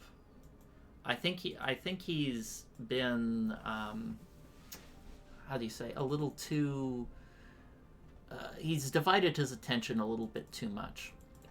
He sent all these big fleets to take the islands, which is fine, but he should, in my opinion, he should have sent his Japanese planes over here to end this Medshuk and just kept France stacked.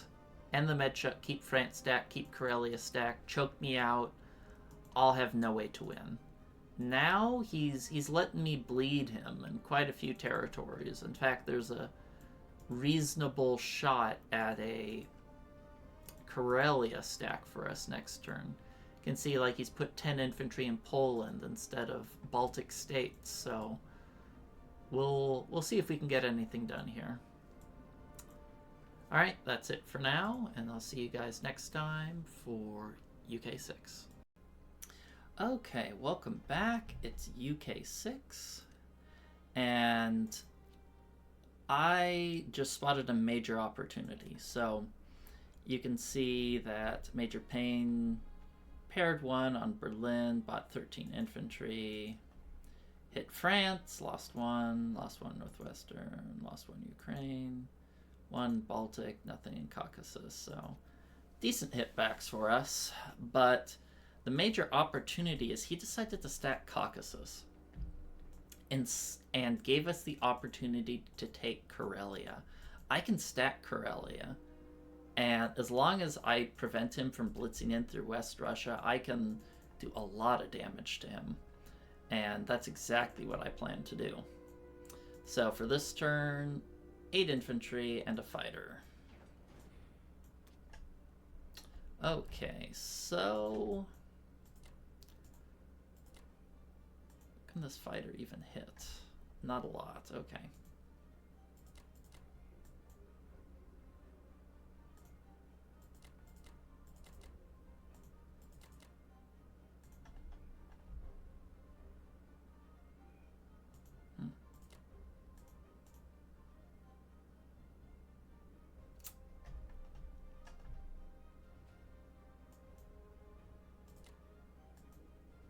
So I can do it like this. 1, 2. No, I think the bomber needs to go here. This guy is going to need to land back in Burma to defend. And I'm going to blitz here because I plan to use these blokes for the Medshuk. Can Japan hit this? 1, 2, 3, 4.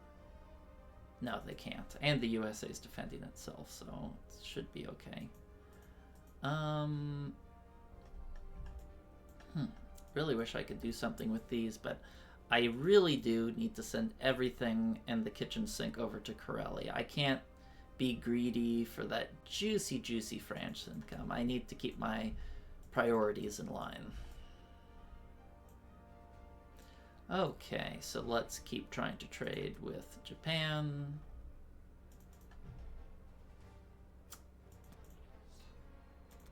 Sacre bleu. That sucks when that sort of stuff happens. I mean, okay, I failed, but could I have at least killed it as well? No? Well, I guess I'll have to do it with Russia, huh?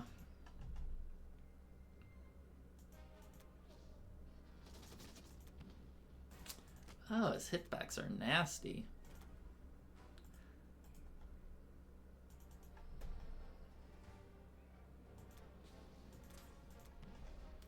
Ouch.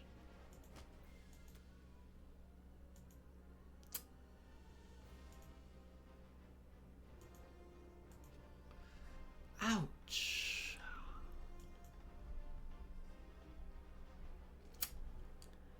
That was really bad because I planned.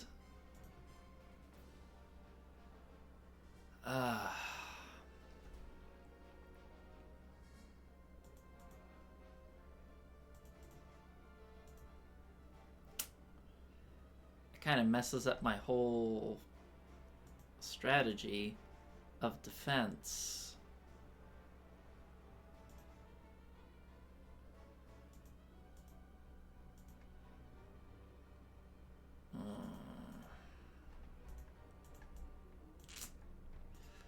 I think I have to keep going to keep India safe. Okay, can I pull back now?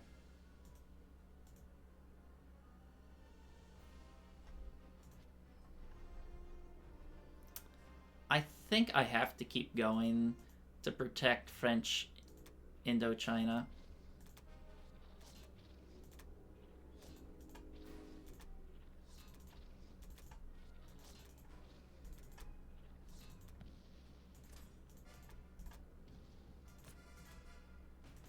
Well, that was expensive compared to what it should have been, but we got there.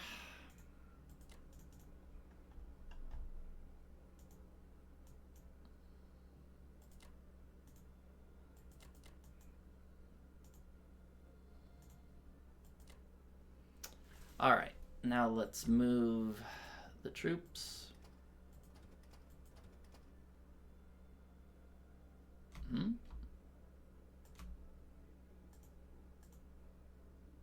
Oh, yeah, I only have one transport there.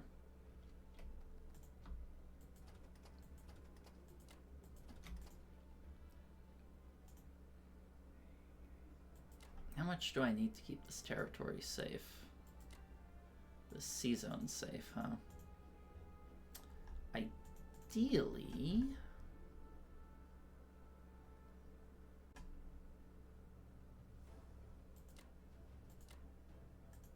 Well, I think I'll keep the aircraft carrier here to springboard some of these guys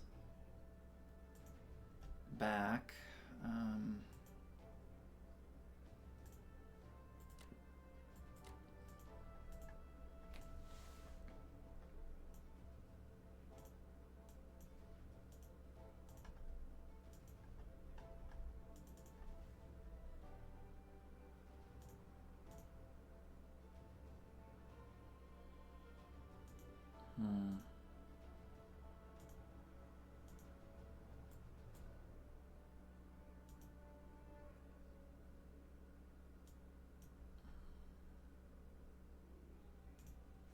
I think that should be safe.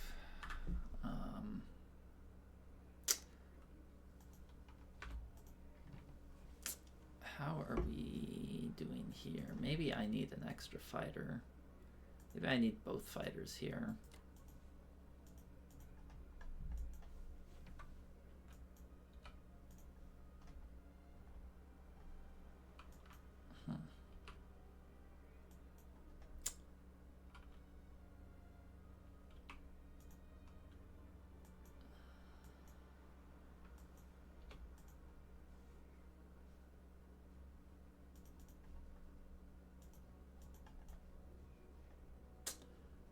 this is a little tight.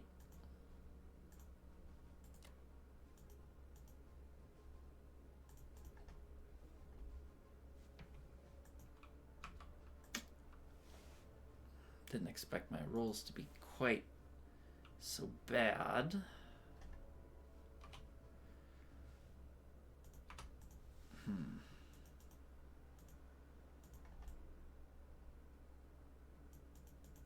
Do I just pull back?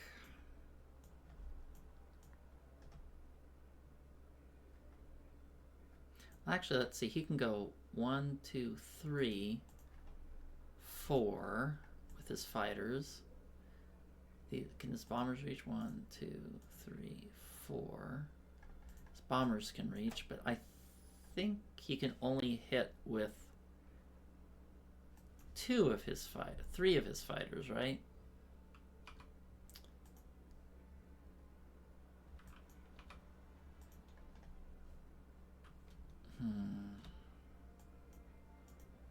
I need to put this here to prevent him from just jumping down my throat. Can this bomber... No, the bomber can't reach Burma. This is a little troublesome.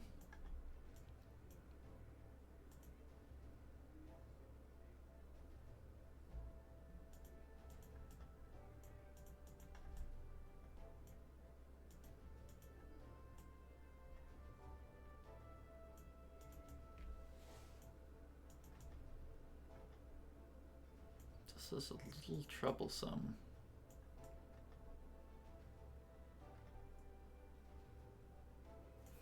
The odds are just kind of fishy if I keep it like this.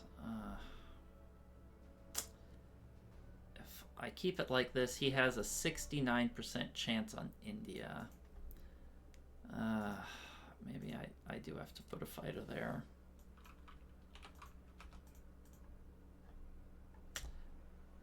Maybe I can move 1 infantry there.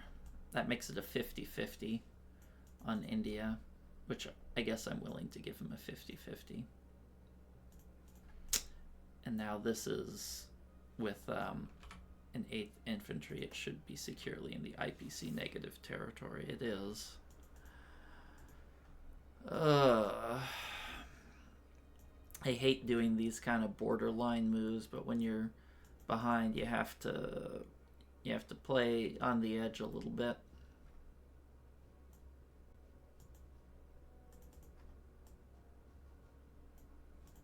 Absolutely must capture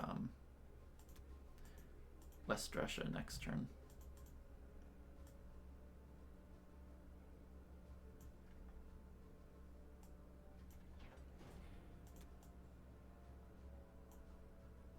Oh, I'm so glad he gave me an opportunity back into this game by letting us take Karelia. That's exactly what we need in this kind of hopeless game. Oh, my rolls were so bad that turn. But,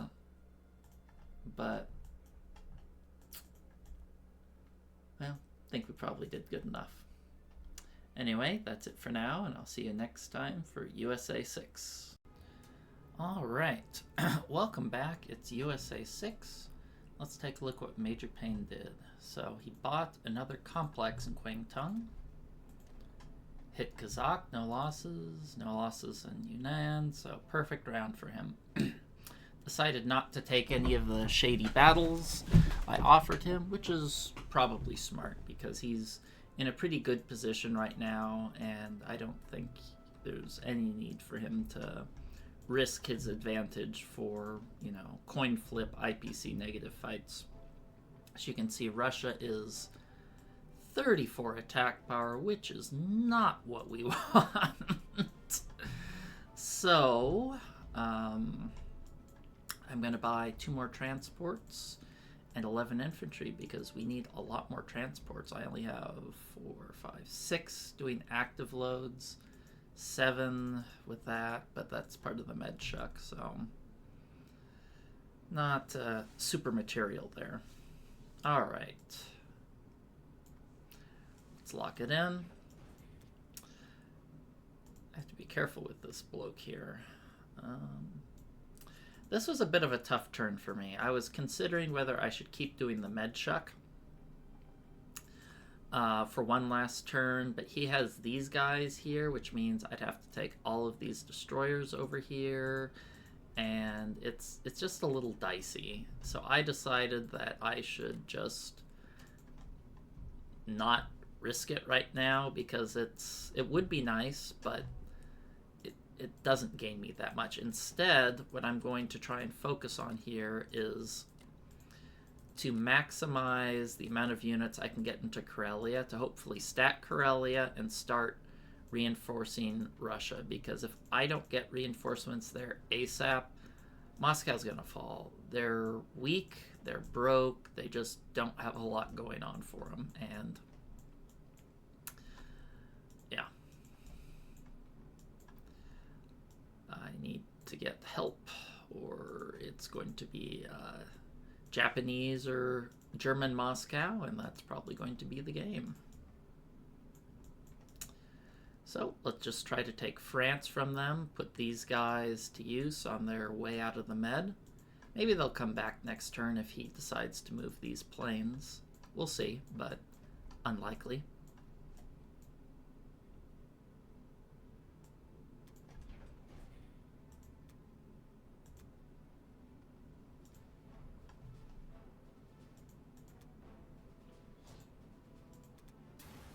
Well, I'll take a 1.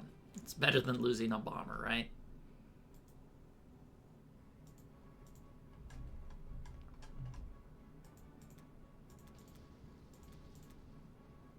Nice. Okay, first things first. I need to support Karelia. Oh, if I fail West Russia, that would just be a tragedy.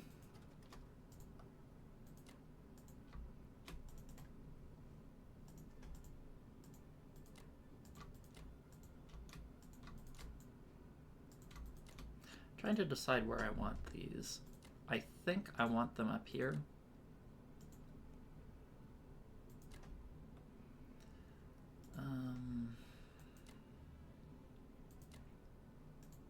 I'll move these blokes back towards Libya. And the reason for that is I want to have the opportunity to go for a med check again. And if not, they probably aren't going to get much done over here as long as Germany holds Caucasus. I'll put my bomber here just in case they wipe it somehow. Where do I want these destroyers? I could put them here.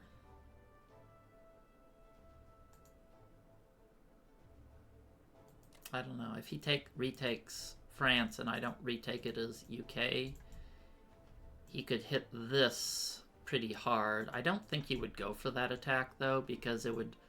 I mean, it'd probably be IPC positive for him, but honestly, he probably wants to try to end the game pretty quickly, because once Karelia starts reinforcing Russia and they don't have India and such, the game usually starts quickly going in the Allies' favor.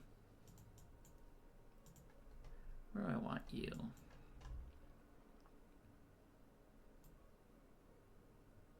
Is it safe to put this here? If he moves, like, here, am I trapped?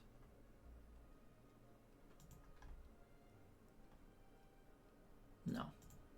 Sometimes it's just good to be annoying. I'll move these guys back because they're not needed.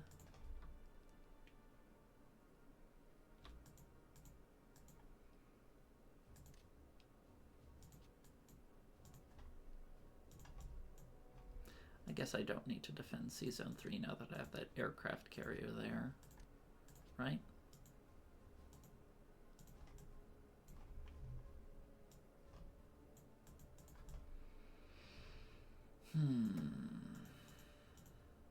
Adding an extra destroyer, I feel like it's not super material. If he wants to hit that as Germany, that's his privilege. But it's not like I actually need much naval. I'll just leave it here in case I want to hit France and don't want to be vulnerable to the Japanese bombers. As unlikely as that may be.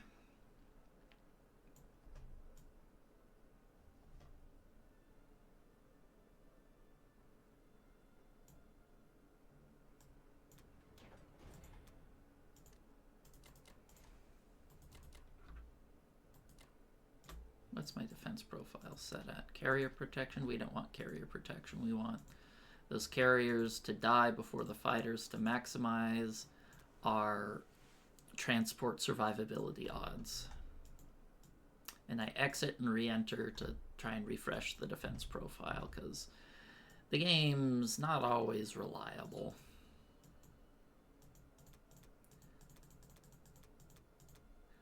Okay. So this is a very important turn.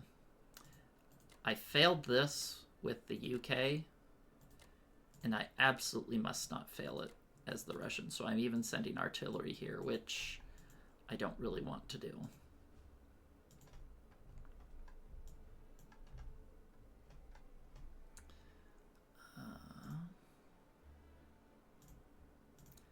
Let me make sure I'm not going to die a horrible death in Russia if I do this attack. 4.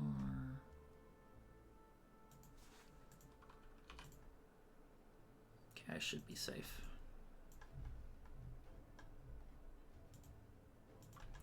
Not gonna bother defending these territories, they're gone. It's best to accept it.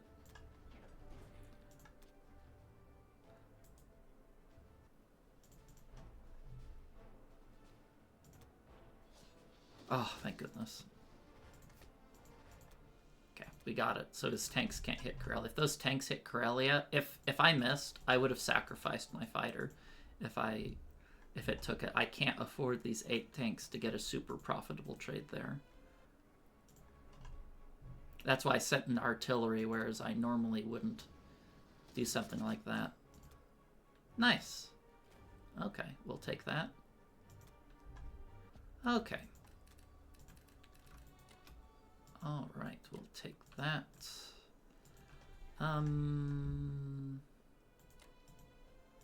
Do I send an extra infantry here? Right now, it's like... If he goes for this, it's a 6 IPC positive fight for him. And that's assuming he uses all of his planes, his bombers, 18 infantry. Which I think, yeah, it's a 40% capture for him. I think I'm okay with letting him have that. Maybe I'll send the tank there, because I don't want to place infantry here, because I want them to be able to help Russia defend. So if I send the tank there, that will make his odds bad. And I guess I could put a fighter there too, right? Put a fighter there.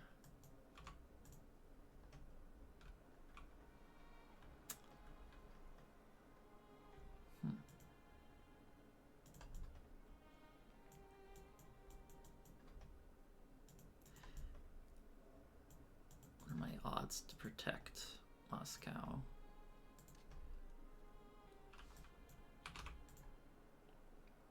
He has a 12% on Moscow. I think I'm okay giving him that.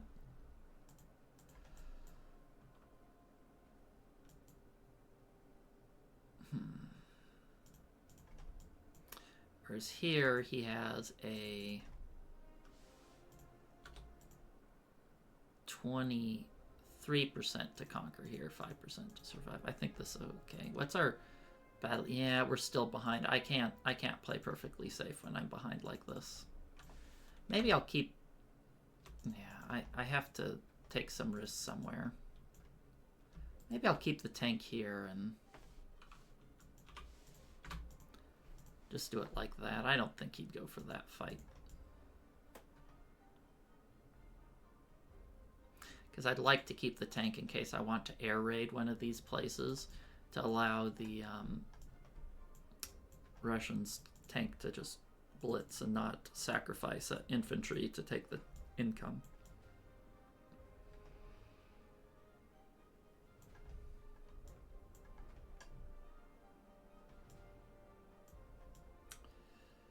Alrighty, I think that's about all I got on my plate for now.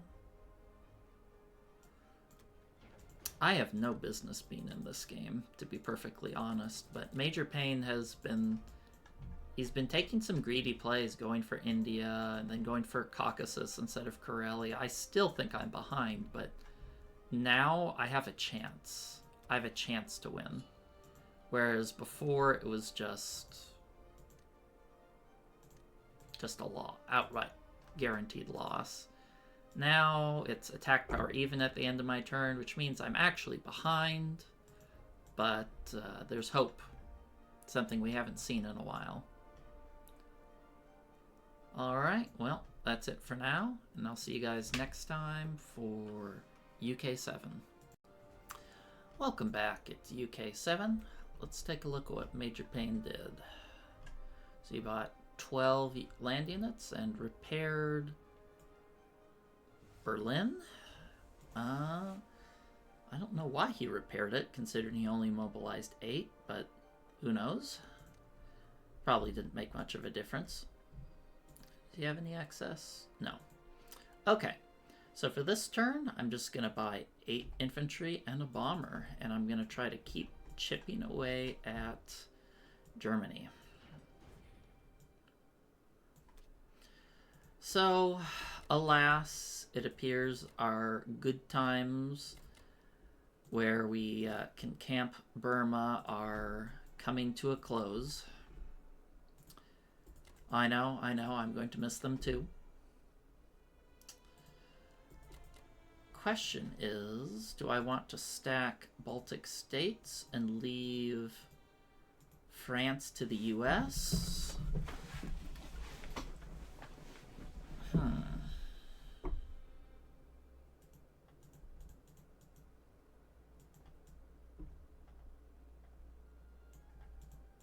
Not a super big fan of that, because I'd like the US to stack and the UK to trade. I think that's good, because I only have 5 units this turn anyway.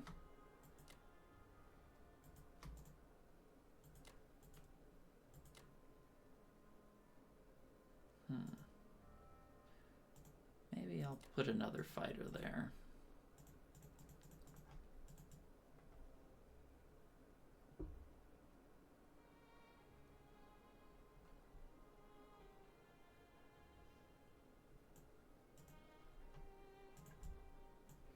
Should be enough, right? Or maybe I could take this with the US.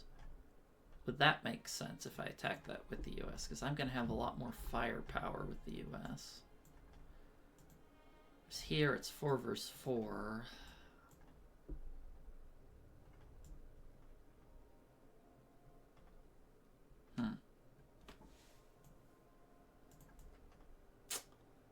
I just feel safer taking this with the UK because I don't want to fail. The US could take here pretty cleanly.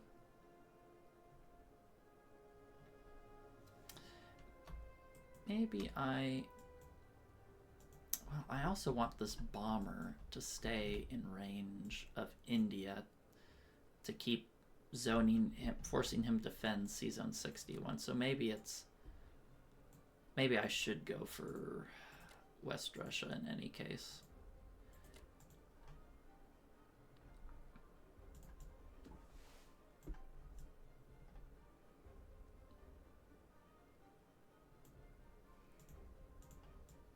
Don't really want to hit this with 2 infantry because I won't get the territory, but it might be worthwhile just because I want to thin out his forces.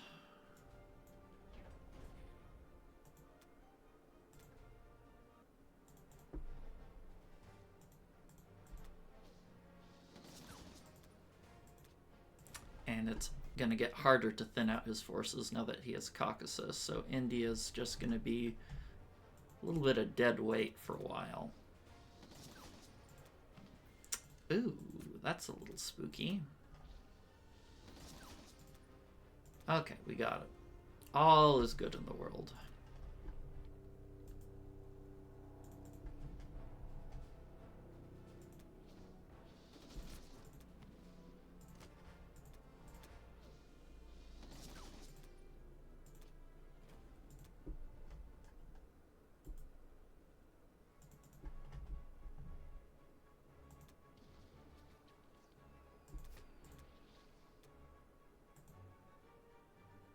I think I keep going.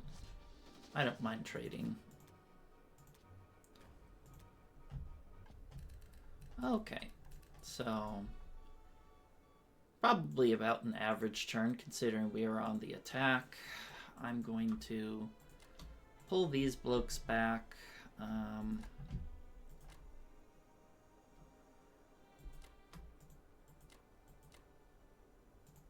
Bring this tank in. Putting 2 here to discourage.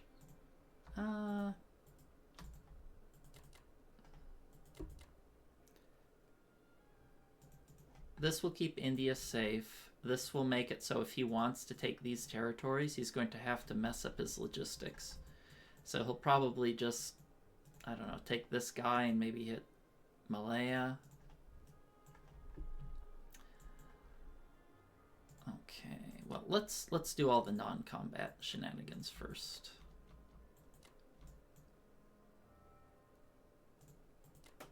I will move.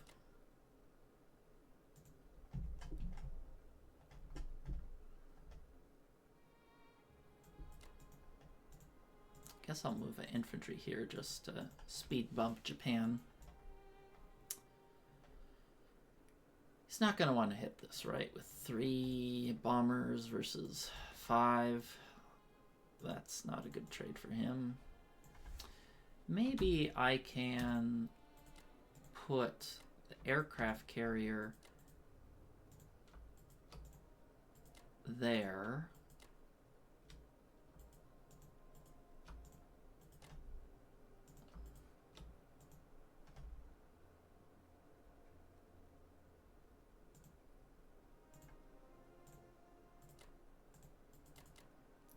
Because that will give me more flexibility to hit these territories with the fighters. And this will certainly be sufficiently defended, right?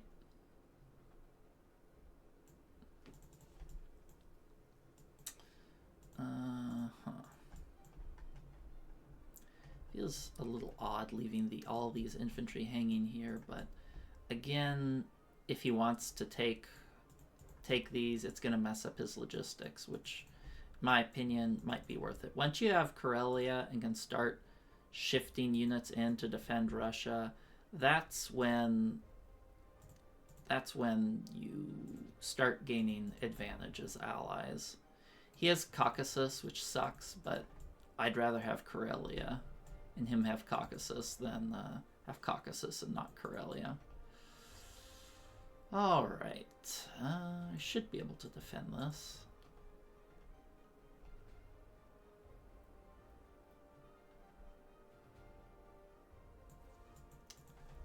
I wonder if I should leave some... Maybe I'll just quickly run the numbers to see what he can hit here with.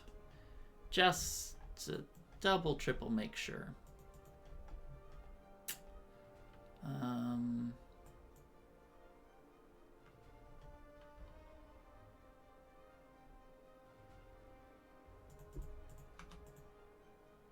Should be fine. Famous last words.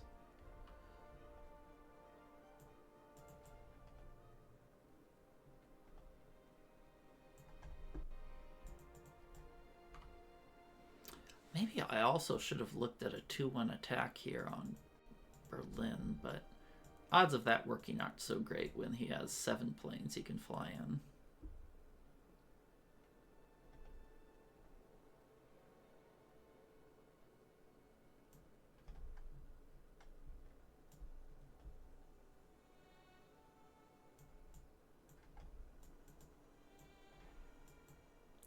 Okay, I think that should be good.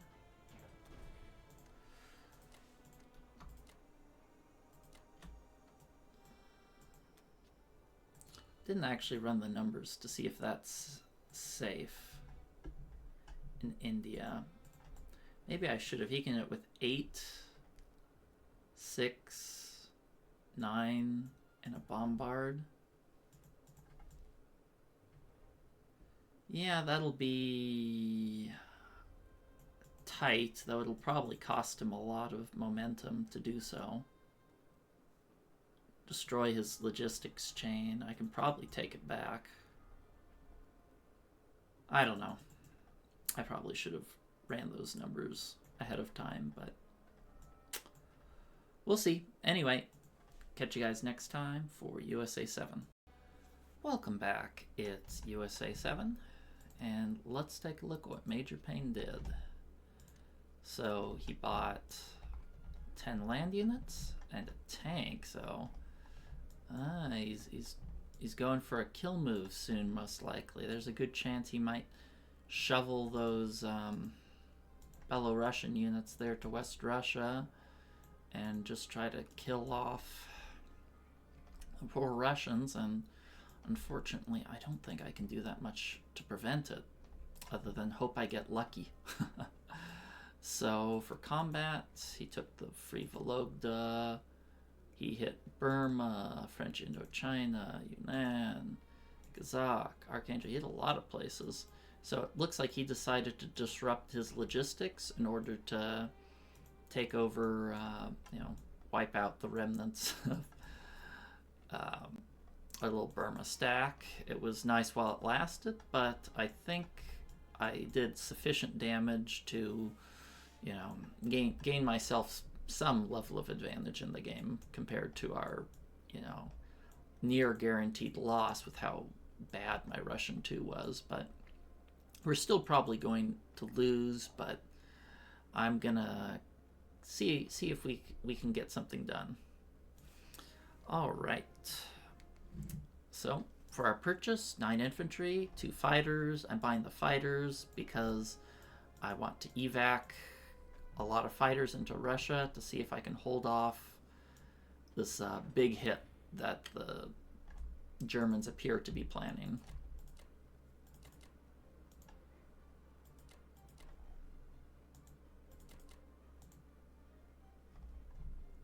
What do I want to do with this?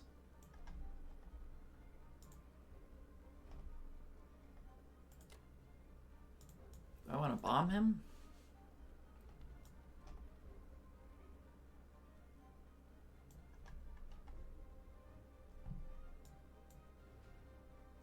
Might actually want to start bombing Caucasus.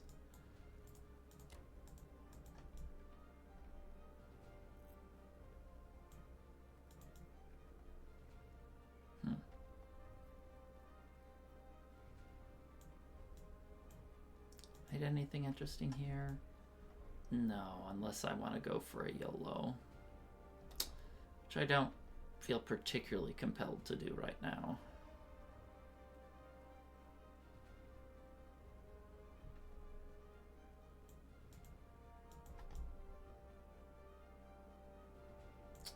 Do I want to bomb or not to bomb? I think I'll bomb. This should be sufficient to take what I need.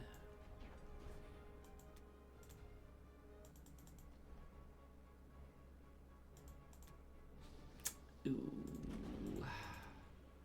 Goodbye, my fair bomber.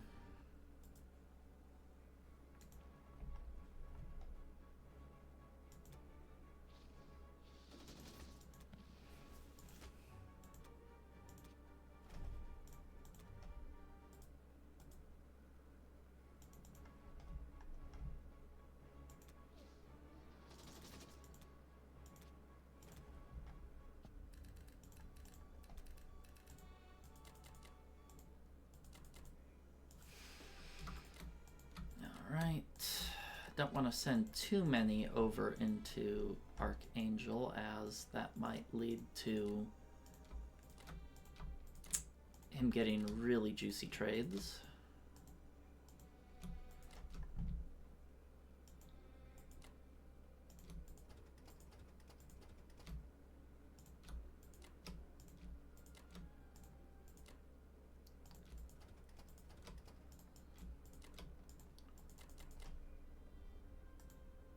units are going here?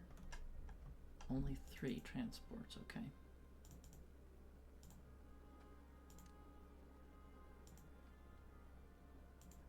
Wait, why am I sending everything over there? That doesn't make any sense. Okay,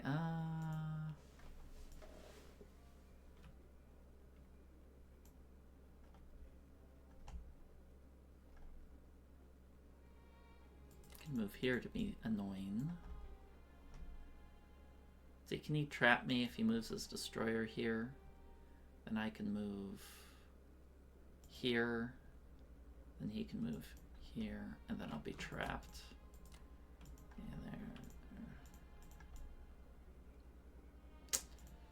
Okay. Guess I can move 1 AA gun there if I decide I want to move over.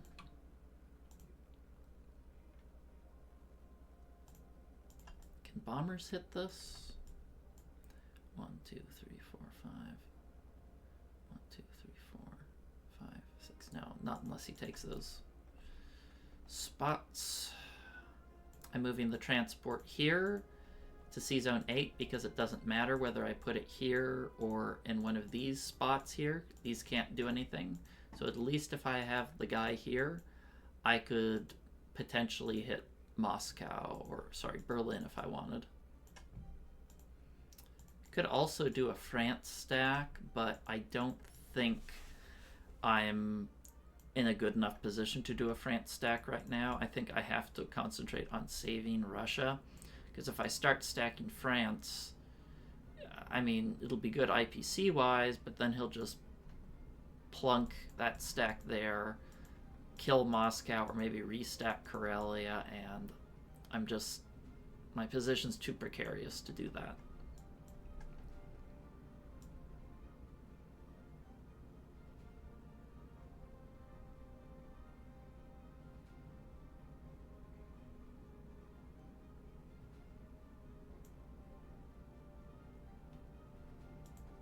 How safe am I there?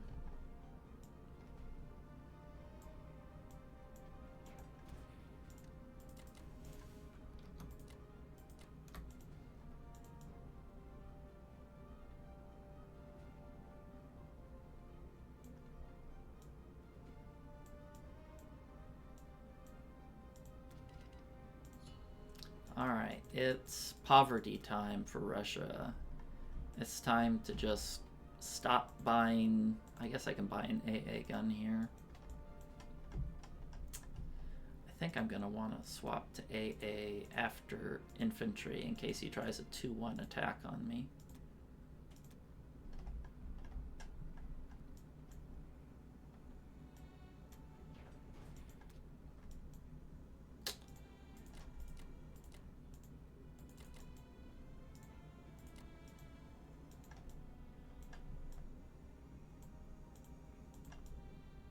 I'm not going to hit Kazakh because I would like to hit that with the ally, with UK if possible, assuming he doesn't trade Persia. But if he trades Persia, that weakens Germany, so I can accept that as well.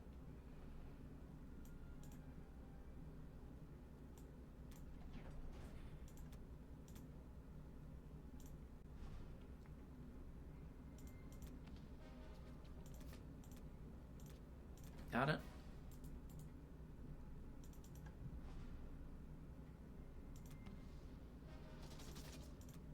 Excellent.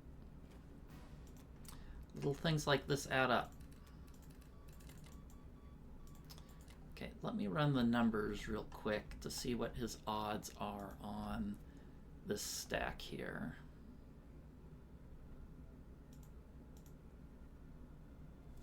If he hits it with absolutely everything, it's going to be a 6 IPC profit on Karelia.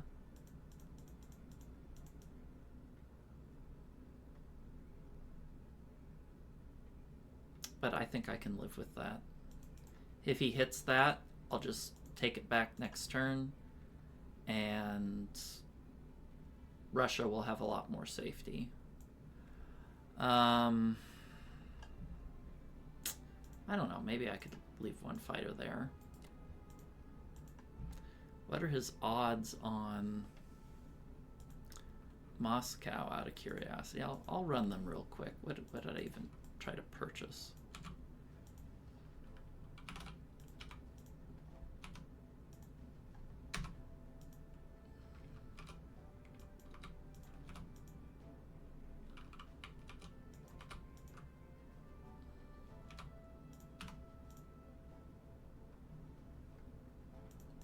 Odds are pretty poor. It's like a 7% capture.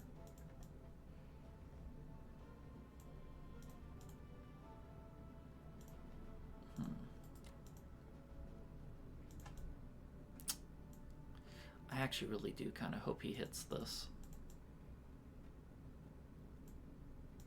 I don't know. 7% capture. I'll give him those odds. He can't hit me with 2 rounds very easily. I have a lot of fighters. I have 2, 3, 4. Actually, I have 4 fighters that can come in.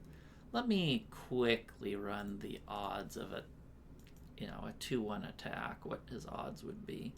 He could only hit me with the tanks.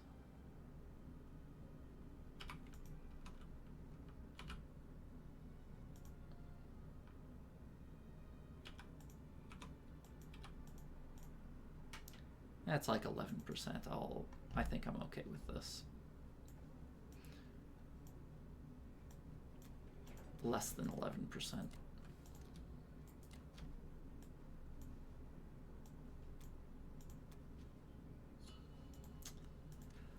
Well, we're still behind in attack power. I guess it's because we haven't been trading that efficiently, but well, he's also rich. He's gotten all the islands. He's trading out everywhere here. He has Caucasus, so it kind of makes sense. I'm not exactly McMoney bags like I'd like to be. But as long as Russia doesn't fall and we can hold on to India, I think we have a chance. Just have to see if we can stall long enough to whittle Germany down to something manageable. But he has 100 attack power, and most of that's infantry, which is not good for us. Anyway, that's it for now, and I'll catch you guys next time for UK 8. Welcome back. It's UK 8. Let's take a look at what Major Payne did. 13 infantry, took Persia, no losses, lost 1 West Russia, perfect Baltic state, lost 1 France. So pretty average turn here. I've been looking at this turn for a while, and it's a bit of a scary turn. Suddenly India is under a lot of pressure. Karelia is under a lot of pressure. It looks like he decided to shift to Belorussia rather than go for the YOLO on Moscow. So not sure if I should be relieved or not there. We're still way behind, but if we can stall long enough and keep India and Karelia and Moscow and we might have a chance. So I'm going to buy 10 land units and a fighter. 10 land units is more than I can actually support in terms of how much I can move. I'm going to take this guy on the transport because I'm going to need each and every single unit I can get my hands on this turn. I'd like to get France, but if I can't, I'll survive. Unhappily, of course. I mean, can you guys really call living without France surviving? I don't know if I can. I'm going to send these guys here, and if I can capture Persia, I'll be able to send some more of the fighters up to Karelia. If I can't, I'm going to have to put all my fighters in India to keep it safe.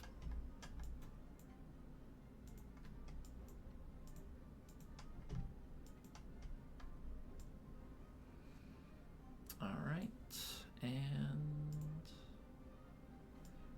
I think that's about all she wrote.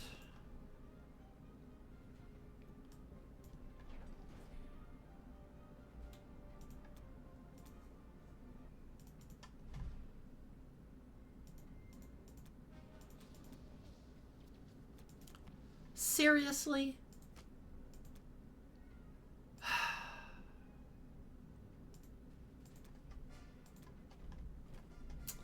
can't risk it, or I could lose my whole fleet. Damn! I did not expect to fail that one. I had 4 dice at 3. It is super perilous holding.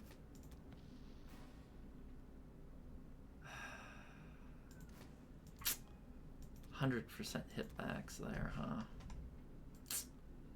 Super perilous holding all of these things. I cannot afford to get skunked like this. At least I got that. Oof.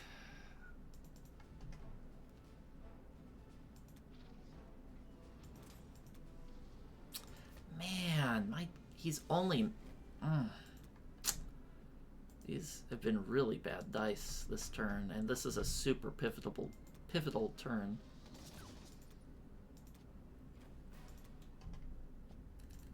Well.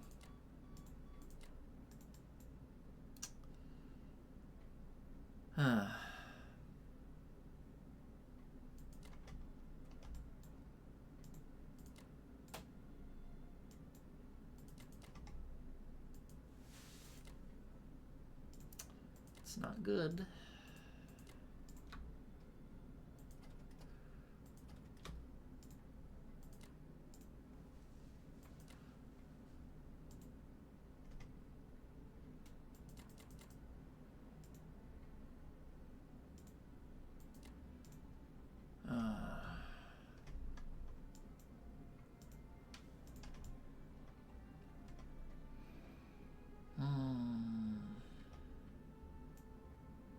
How many units do I have here?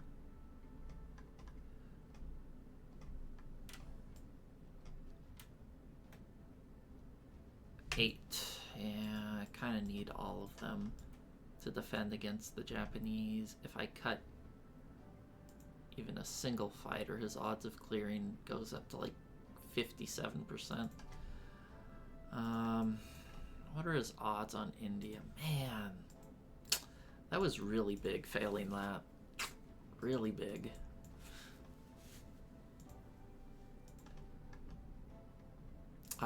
And I failed France as well. Ugh.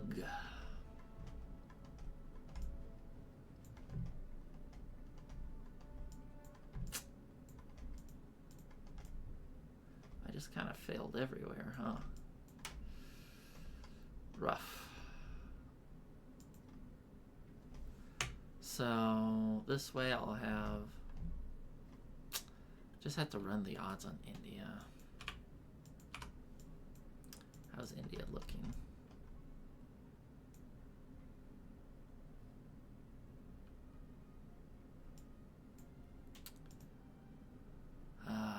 Pretty bad, actually. That's a 71% chance to capture. 71% chance to capture. Oh, wait. Let me recalculate that.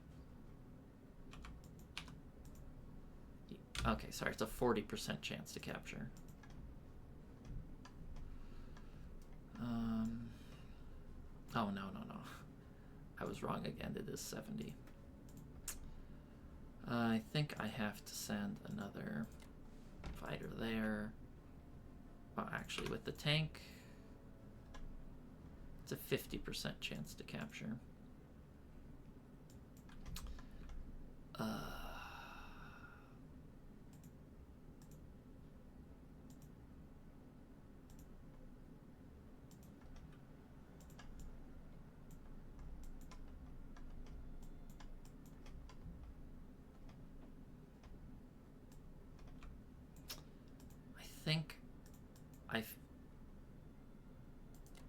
I think I feel safer having a risky India than having a risky Karelia, because if I have a risky Karelia, there's a chance I can come back.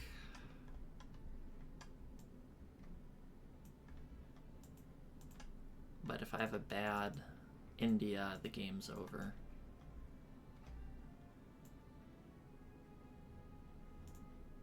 And he might just take that 50-50 on India, even though it's kind of a wishy-washy attack. Even if he fails, since he has Caucasus, I can't really reinforce. He could just chuck those guys down to Persia, and even if it's costly, it will probably be worth it for him.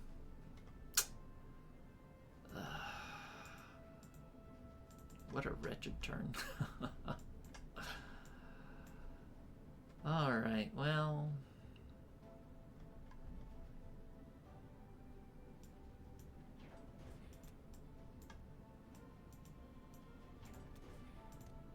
let's go with what we got.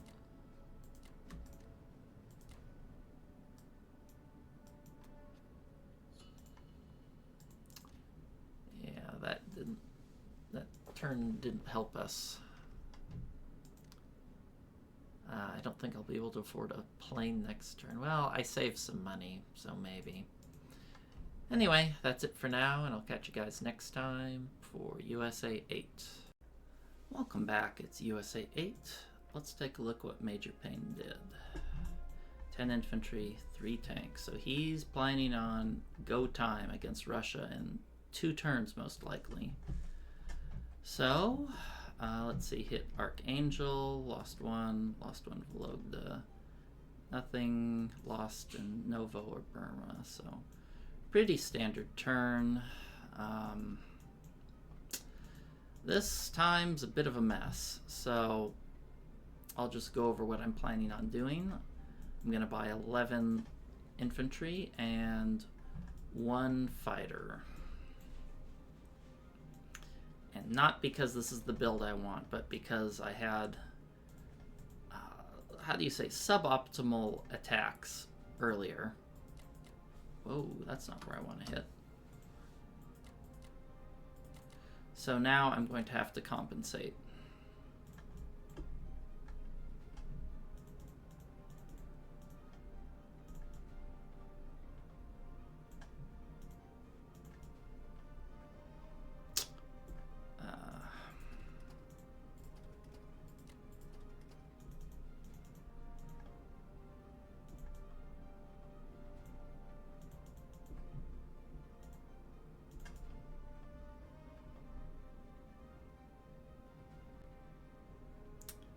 That should do it. I'm not going for this YOLO play. Yet, asterisk.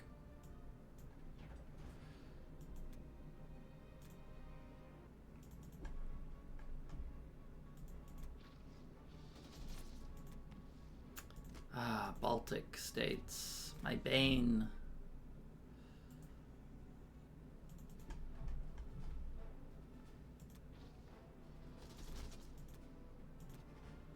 Well, West Russia's good. So, here's the dealio. I guess I'll... Do I want that AA? I suppose I could take it.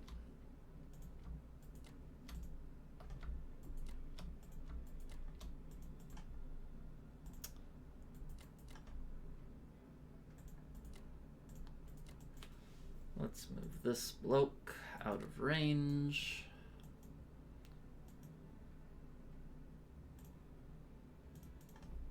And now I have to decide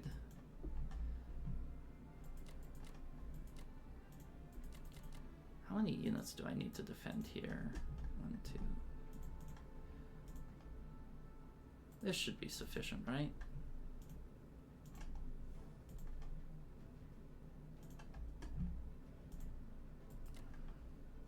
I'll just send another. I don't think he's gonna risk his whole navy.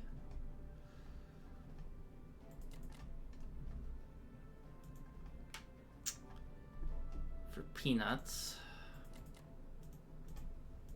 Maybe I'll send an extra destroyer just to be safe. And do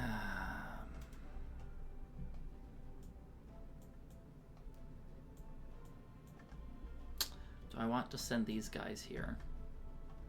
Is the question.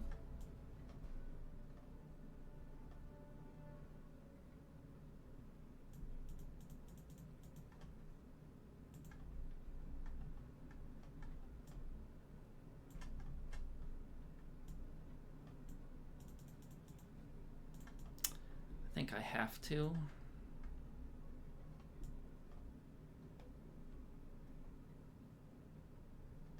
I think I have to send them here in Finland. I can't afford to be logistically inefficient by parking things here.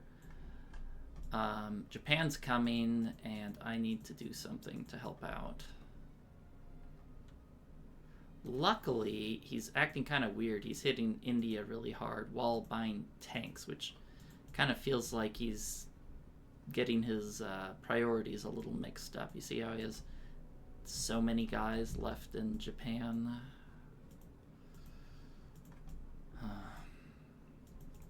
I'm gonna have to basically put everything I have here. I'm gonna have to put all the Russian fighters.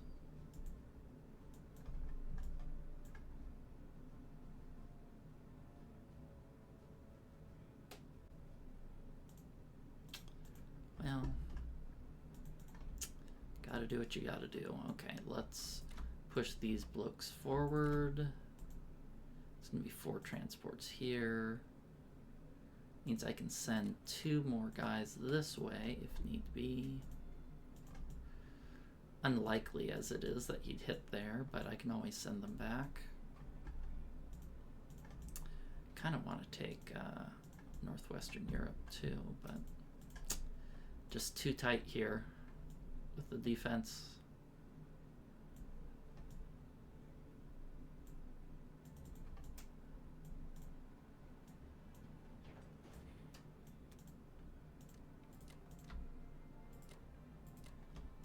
Have to keep buying fighters to keep Russia safe for this oncoming all-in. God, I'm poor.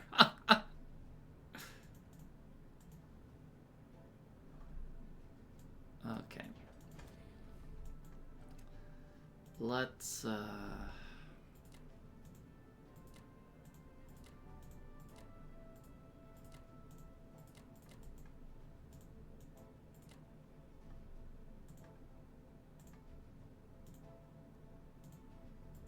hit like this. I'd like to deny him Vologda income. I should be safe for 1 more turn if I plop enough UK fighters down, but we'll see.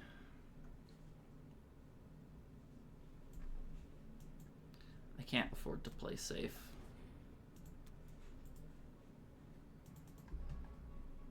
Probably should have done November's first.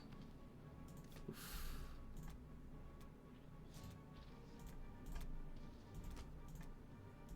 Well, we got it. Maybe not at a price we're happy with, though.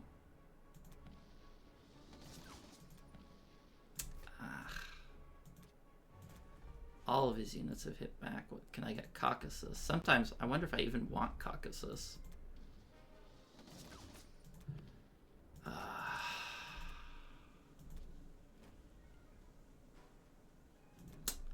100% of his units hit back. I lost more units, IPCs attacking than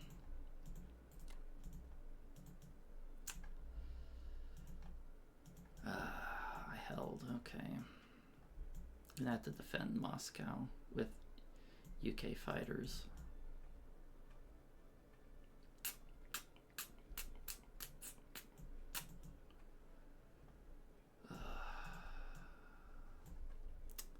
What are his odds right now if I don't send UK fighters?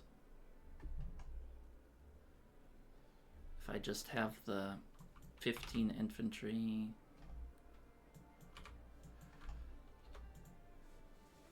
It's like 85% to take.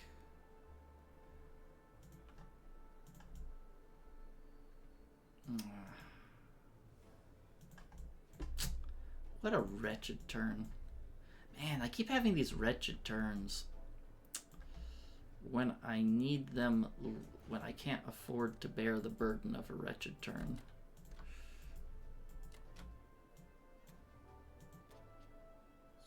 Ugh, 13 IPCs. I so would have liked that Caucasus income. Because I can dead zone him off of Caucasus another turn, but I guess not. Alright, that's it for now, and I'll see you guys next time for UK 9. Welcome back, it's UK 9. Let's take a look at what Major Payne did. 12 land unit buy, took Northwestern for free, no losses France, lost one Persia, lost one in West Russia, so nothing too out of the ordinary there. So for this turn, we are still a little bit in what I like to call crisis mode for Russia, but hopefully we can soothe that a little bit. So I'm going to buy 8 land units and a fighter because I have an extra one in United Kingdom. So for this turn, I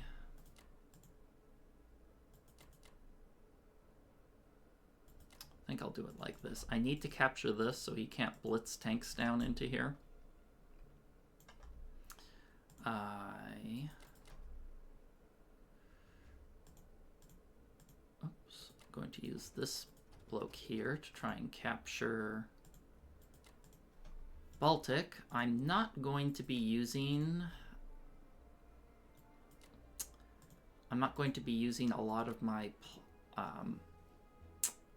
Navy to hit France or Northwestern because I'm very barely holding Karelia, and I can't, I just don't have the extra resources to hold Karelia without the UK, without making it super stretched. And I not only want to hold with the UK, I want to start sending infantry into Russia, and yeah, it'll get pretty dicey if I don't do that. Yeah, well, I'll run the numbers after I complete this battle.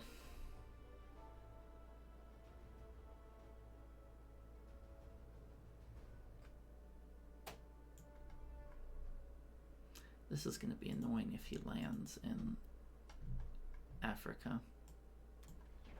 Hopefully he doesn't.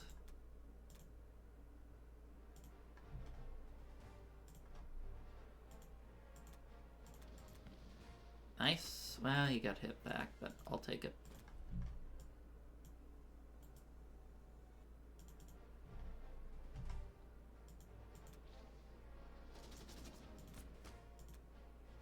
Good. That's important. This one's the most important battle, though. If I don't take this, he can send units into India, which would be quite bad for us.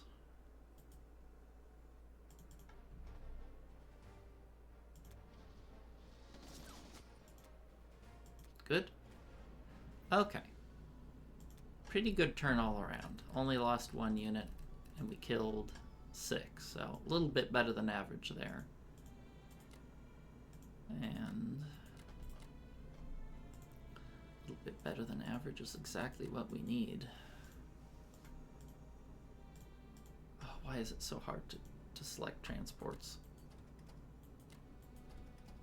Okay, I would like to send more units out. I'd like to send at least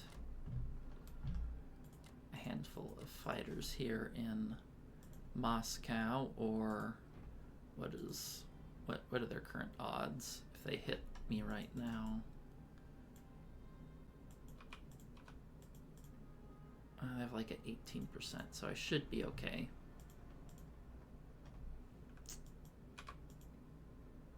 In fact, I think I'll take 1 less guy to Russia and 1 more to Karelia. I'm gonna double check. Those actually are the odds. Okay, I'm going to change my Russian defense profile to default so the anti-aircraft die first.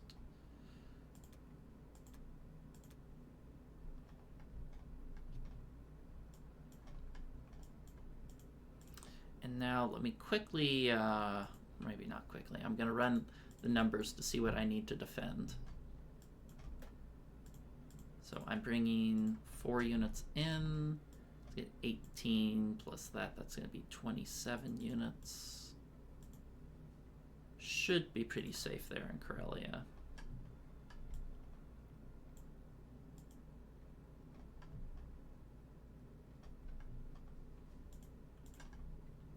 In fact, I think I can actually afford to send a few more units back to help Russia.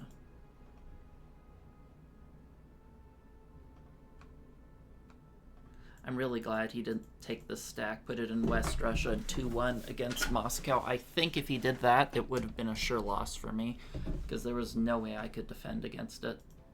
So I'm glad he's taking this route. We're still behind, but we're at least making progress. Let's move this bloke up to be a bit more of a threat, so I can hit C-Zone 61 with a bomber and a sub, threaten him to not go after Africa. I'm putting more planes here to also deter that, deter impure thoughts, because it would. I really don't want to have to exchange units in Africa. So he has 1, 2, 3, 4, 5. That'd be 5 units. Oh yeah, I can definitely wipe his navy out if he decided to go.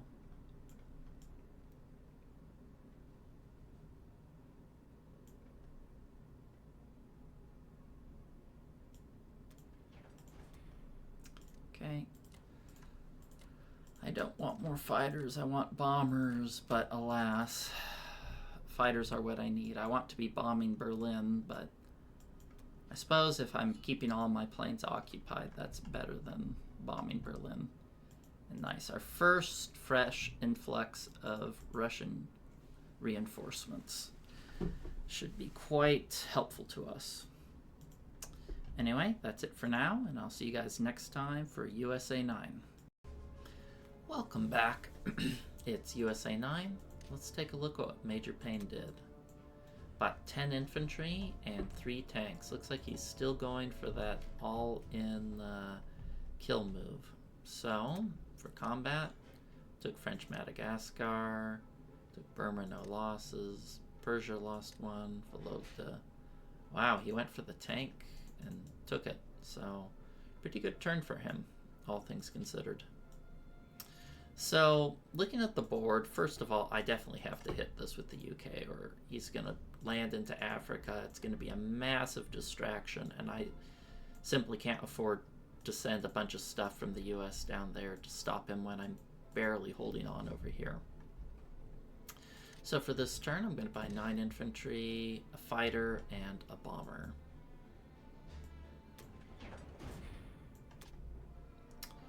Not a lot of combat here, so I'm going to do, and this last one I won't use. I do need to keep trading with Germany. I don't want him to keep sending stuff up to Karelia, so by hitting France and Northwest, even though it seems like I'm making this weaker, I'm also discouraging him from sending more units up that way. And I get some income, so it's a win-win there.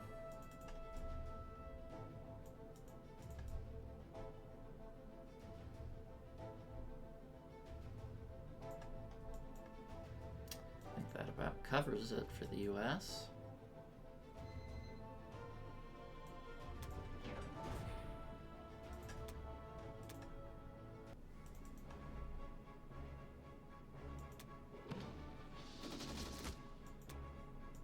Got it.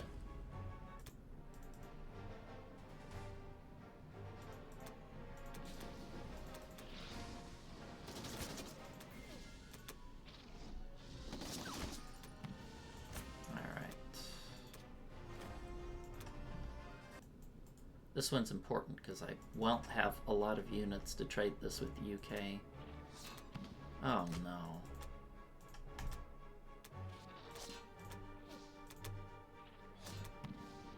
Oh, that's really bad. That's really bad. That was, ironically, the most important fight. Oh, that was went from good rolls to terrible. Because I have to take this, or he can just blitz into... he can just blitz down into India and take it, which will probably be game losing. I mean, I have so many ways to lose the game here. I guess I'll send this emergency ration down there.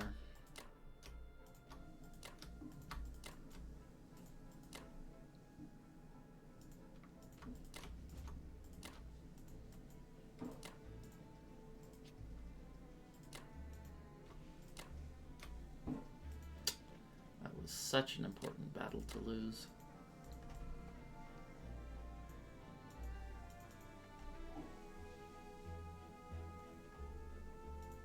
Yeah, I'll put a little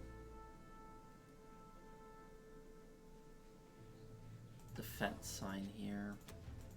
He has 3 bombers. Maybe I don't need to put a defense sign there. Maybe I'll just move a destroyer up. There's 1, 2, 3, 4, 5. Yeah, I could just move both the destroyers up. It should be perfectly safe.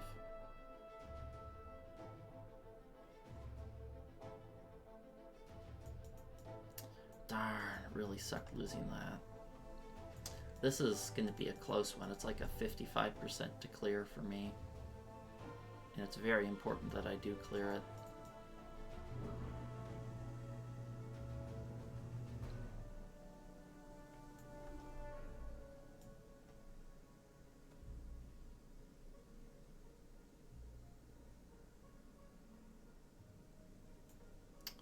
Well, let's get on with it then.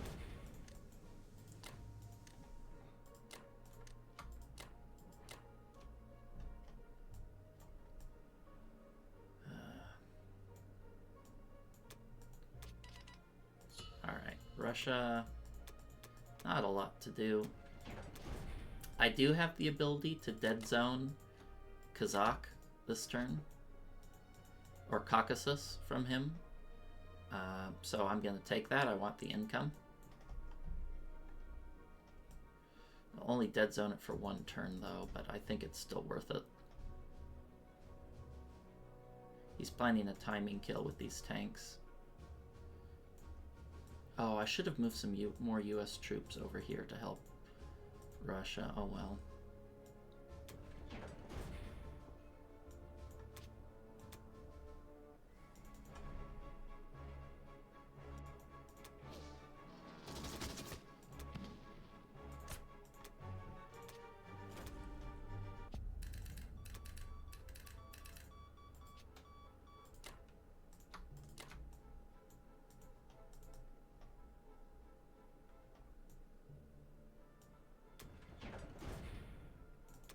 I really should have moved to... Oh, shit! I forgot to move the guys from Finland in here. Oh, crap. Oh, that was a huge blunder. Oh, I forgot to move all of these guys forward. Oh, that is so bad. I can't do anything about it, though. Oh, that was so bad. That is really bad. Alright, well, see you guys next time for UK 10. Welcome back, it's UK 10, and let's see what Major Payne did. Bought 13 units, hit West Russia, lost 1 in France, lost none in Caucasus, and skunked him in Baltic. So I am so glad he must have been playing fast like us and missed that Karelia attack, because let me tell you, if he took that attack, it would have been crushingly good odds for him to just destroy us. So glad he didn't do that. So for our turn, I'm going to buy a fighter and 8 infantry. I have to, of course, take this hit. Attack. We're going to go after this C-Zone 32. It's going to be a close fight, but I have to take it.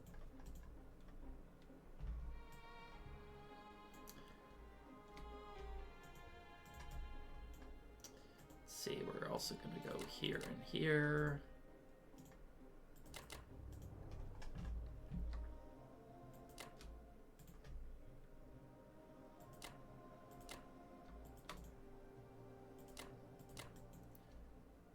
I'm a little... This is so important that I think I'm going to use my only artillery here.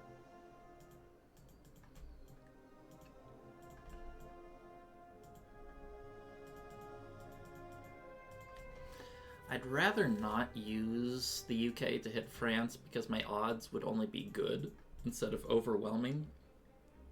So I'm going to skip out on that.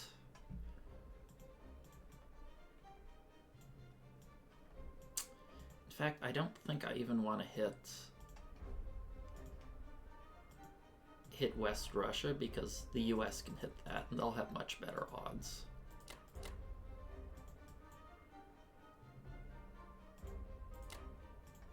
And let's take back that precious artillery.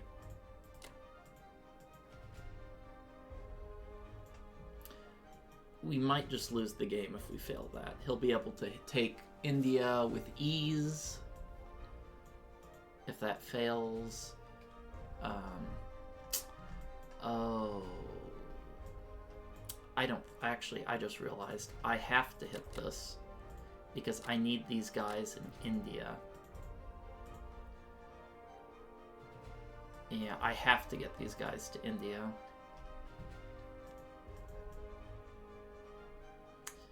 Otherwise, I can't hold it.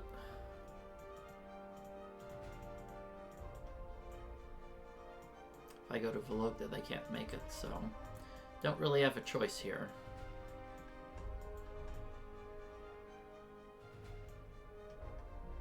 Should I add an extra infantry here? I think I will, just to increase the odds of me taking out that tank.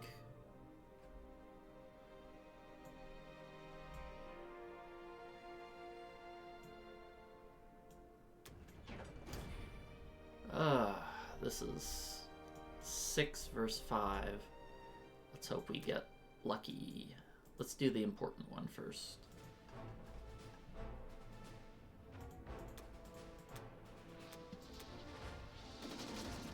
Well,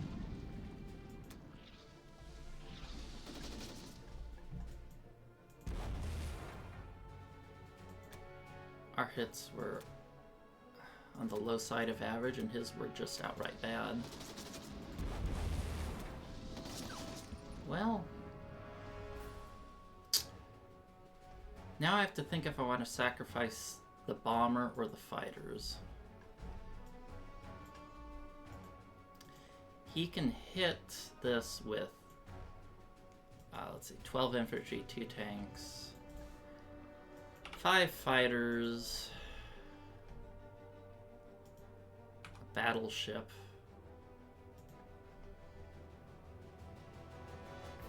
I think I have to sacrifice the bombers. As much as I love my bombers, my odds of holding will be pretty bad if I don't.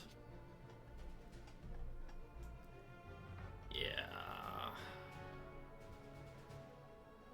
Well,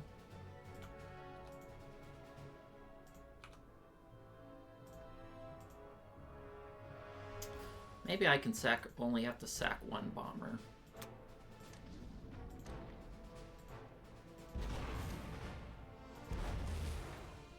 Because the bomber is important to keep his navy in line.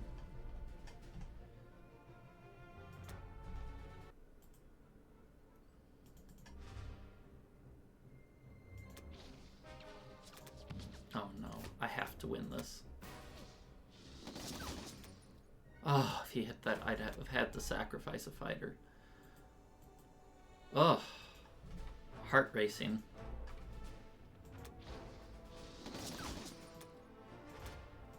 Got that good. It's very important I take out this tank.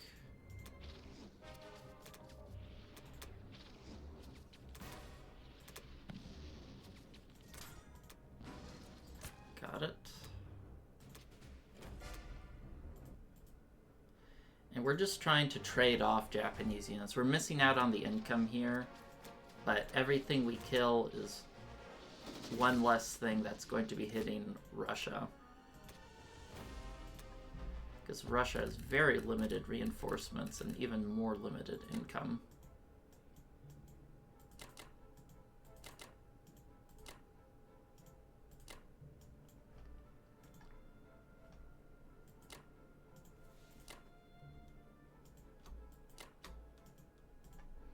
I guess I'll add an anti-aircraft gun here so he doesn't blitz the tank in and slam it with too many units. Put the fighter here so I don't have to defend this as heavily.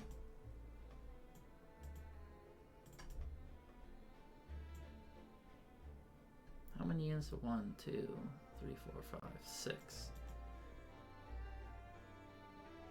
I'd like to have a little bit more, a few more units there if possible.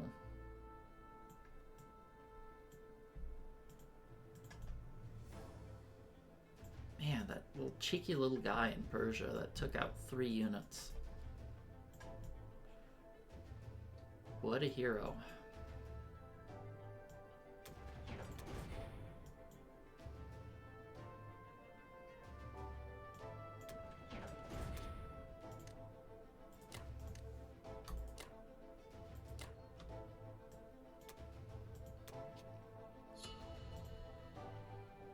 Well, we're not ahead, but we're alive. If he doesn't take India, we might have a chance. If we can keep holding India for a long time.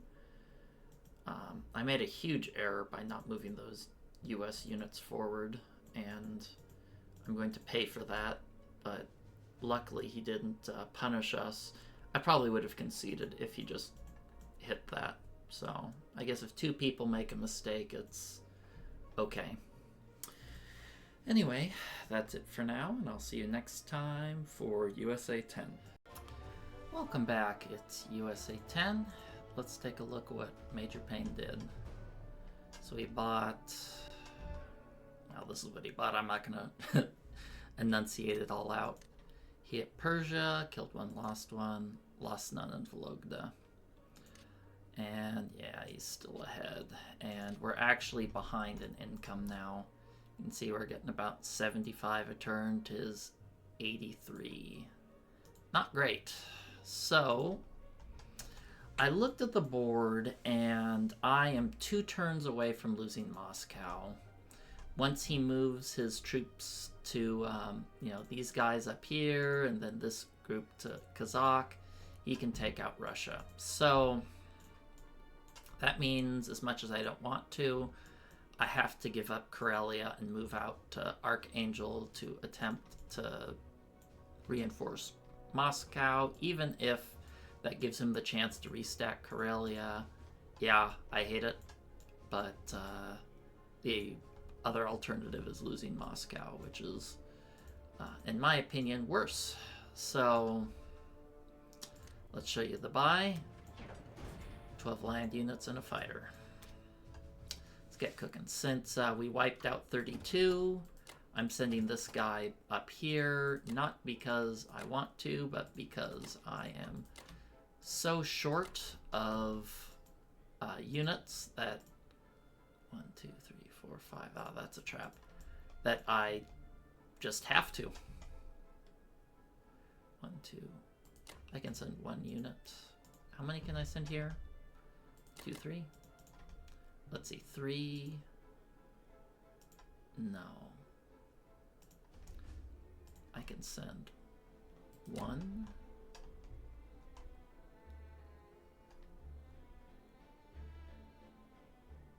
And I send them. I can send this, and that's 4. The 2 hitting here, 1, 2, 3, will land on the aircraft carrier. The other ones will fly off into the sunset, wherever suits their fancy.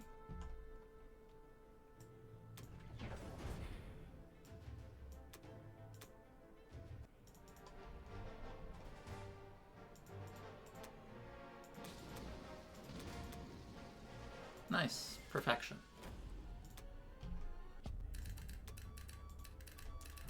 Okay, I'm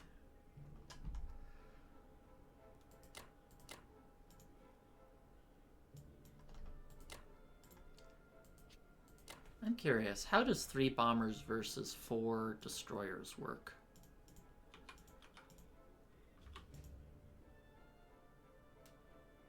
The odds aren't that great.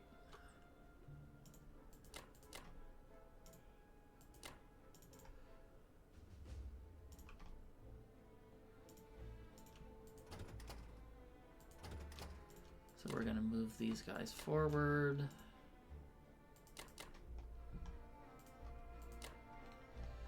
I don't really actually want to reinforce them.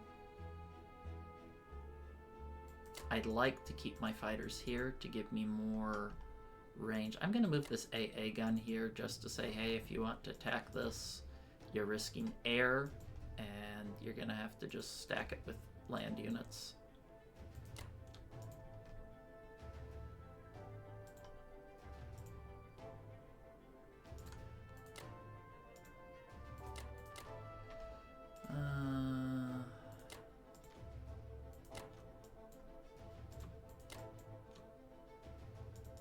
I thought I had another transport. Oh yeah, I moved that transport to there, so my logistics are not as good as I would like, but what can you do? Guess I can move the AA gun there just in case.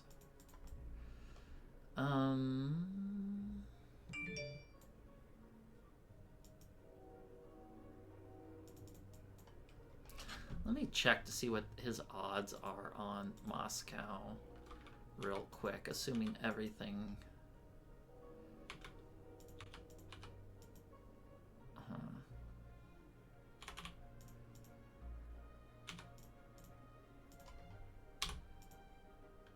Okay, they're negligible.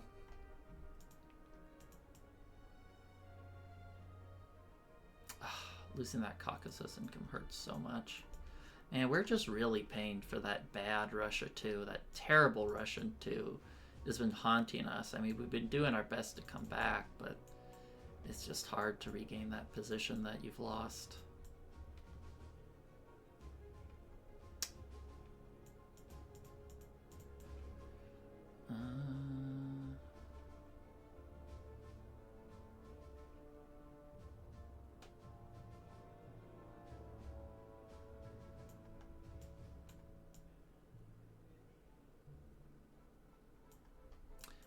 Sure I don't make the same mistake I did last turn by moving too quickly.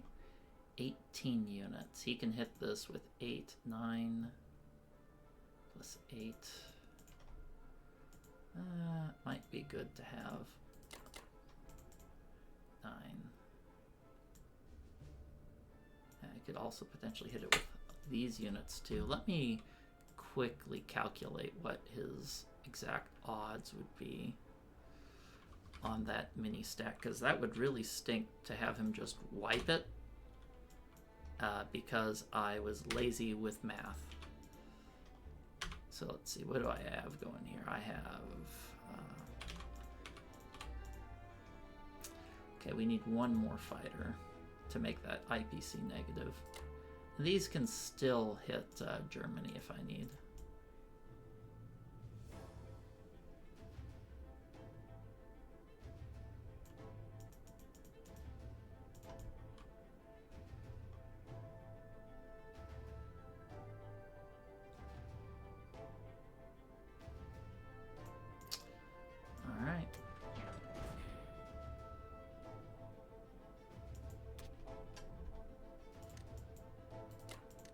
Put the 2 artillery here to increase the deterrence of him stacking Karelia.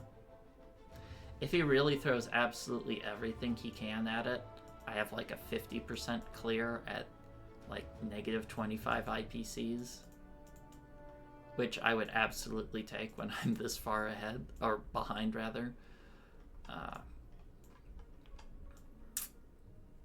Yeah.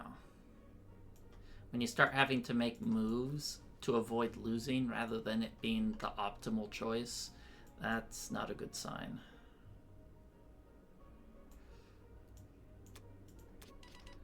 At least US is making nice money. Alright, for Russia, we have 2 planes. Let's take advantage of that.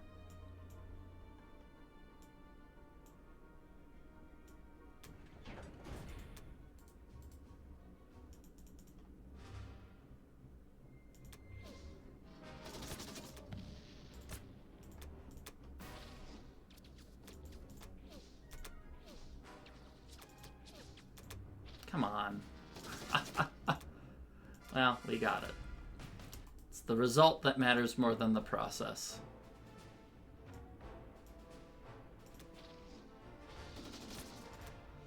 Hey, we got both. I'll take it. I'll take it. Now that means these tanks can't blitz through, which is good.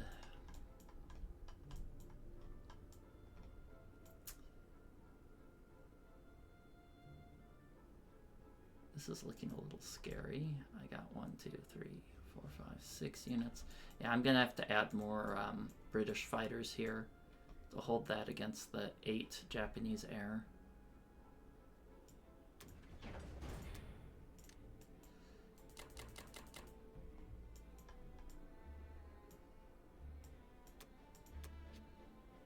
I'm glad he's buying tanks, because personally, tanks are just really inefficient. He's trying to end the game, and it's going to lower his overall unit count and pressure in the long term for the short term range benefits that tanks bring. So it's a blessing and a curse he's buying tanks.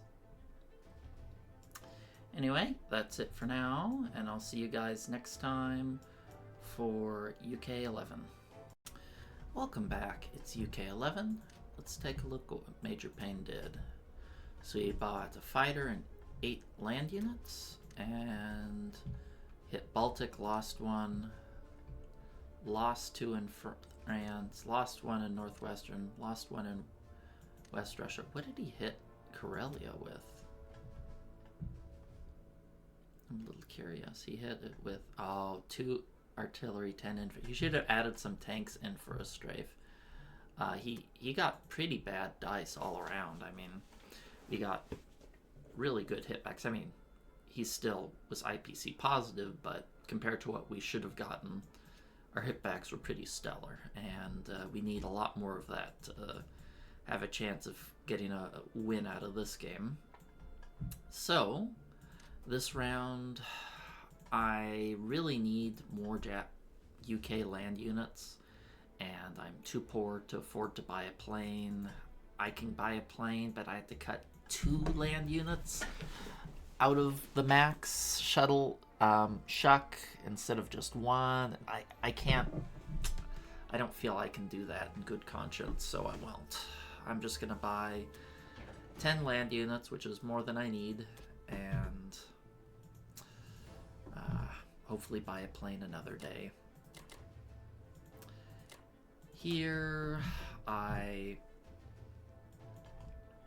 have to be able to take these out where he can blitz tanks out and I'll have a bad time. I want to take out Vologda, try my best to trade as much as I can.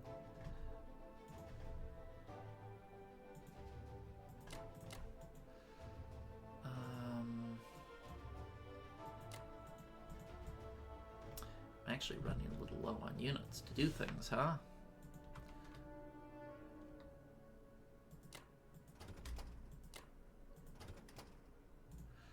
I'm going to abandon reinforcing Karelia for now. Do I want to give away that bomber position? I think that I do.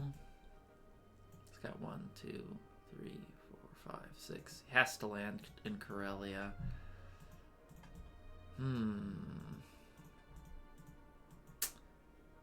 Not a big fan of that landing spot.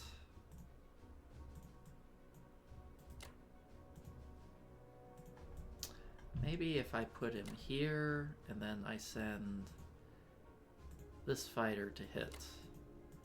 That looks a little bit better to me.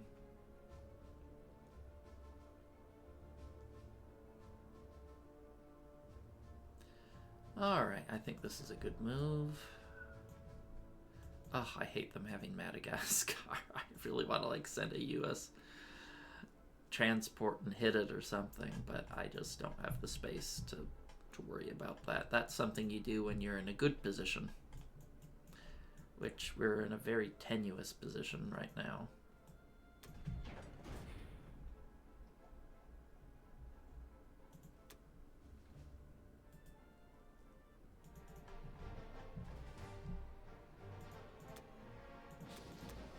Nice.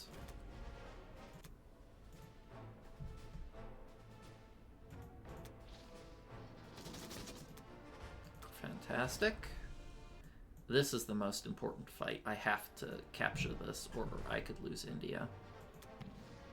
Excellent, we got it.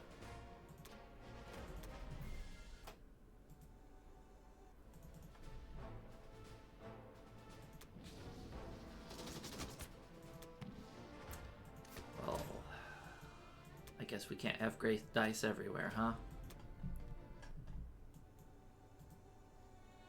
This is an important one as well.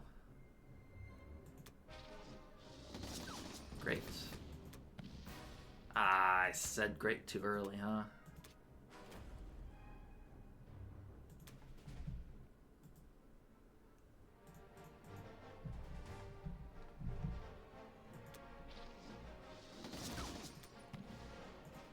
Okay, well, maybe our dice weren't so good. We went from amazing dice to him getting 100% hitbacks. So, wasn't such a great round after all, yeah. These both hit, both hit, and then that one hit, so... Oh well. Anything I can send towards Karelia, I will, because Karelia is going to be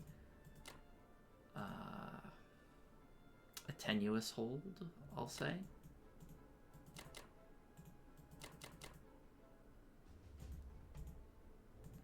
This guy's gonna pick up this schmuck, and he's gonna land him there.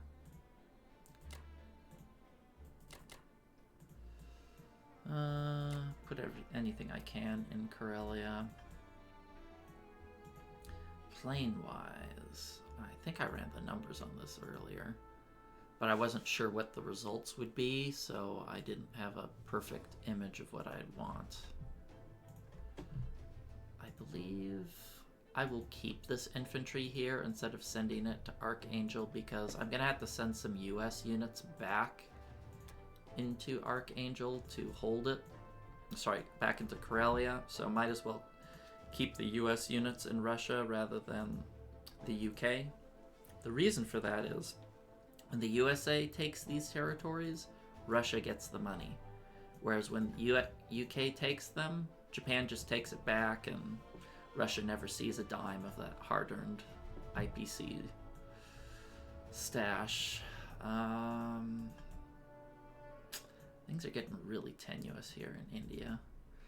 I wonder if maybe I shouldn't have traded Burma, but we'll see how it goes. I can always send some US planes down here if need be. Really hope he doesn't pivot shift down into India, because then the game gets a lot harder for us. In fact, if I were him, I would just send everything I can here, down here. You know, take this, send the tanks in here too. Maybe I could even back some German units there. Then he takes India, floods into Africa, and suddenly I can't just send the US here to help Russia. I have to, you know, fight fires down in Africa while he gets rich. But that hasn't happened yet, asterisk, so we'll hold on to our pantaloons.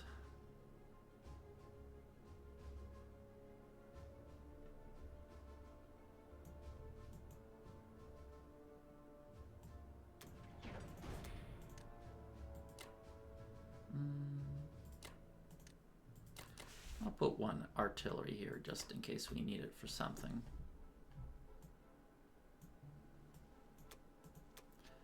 Alright, well, that was a bit of a bag of worms for our turn, but at least at the end of our turn we're ahead in attack power, but that's kind of a fleeting advantage. The income is very, very close, and that usually favors the Axis. In fact, if he didn't buy these tanks and had just bought infantry and more planes, I think our position would be even worse. But, hey. Crap, I just realized he can blitz his tanks through here. I shouldn't have landed these. Well, say goodbye to those fighters, huh? Yeah, I forgot. I'm not used to thinking about Japanese tanks in Caucasus, but maybe he won't send too much, because if he does, well, he can send these tanks over. I can possibly strafe this with Russia. I do have a decent collection here, so who knows. But yeah, I shouldn't have sent the planes there. That was a mistake. Man, I've been making two mistakes. One with the US, one with the UK. But anyway, that's it for now, and I'll see you guys next time for USA 11. Welcome back, it's USA 11. Let's take a look what Major Payne did. Hit Kazakh, no losses, Novo, no losses. Lost one in Persia, so decent turn for him. Looks like he didn't want to risk his planes hitting Karelia and decided to stack Kazakh instead. So, interesting. I guess he just wants to play conservative, doesn't want to lose planes, or maybe wanted to defend West Russia. I'm not entirely sure, because I do have some odds to 2-1 hit this with USA and then hit it with Russia, but it's not a fantastic hit if I say so myself. Maybe if he didn't have those planes there, but with the planes there, it's a bloody fight that I don't think I want. I don't know.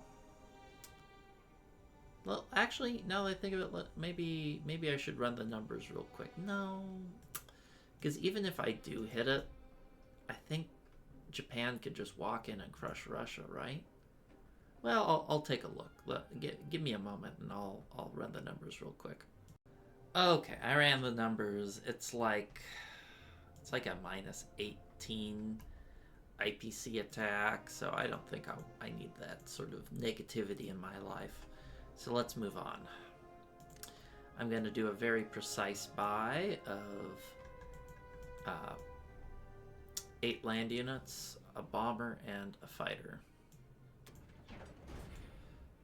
I'm actually kind of realizing how useful this sub is. He has 5 transports here, and he hasn't been able to pick up any of these infantry. This one sub is denying him 2 for 6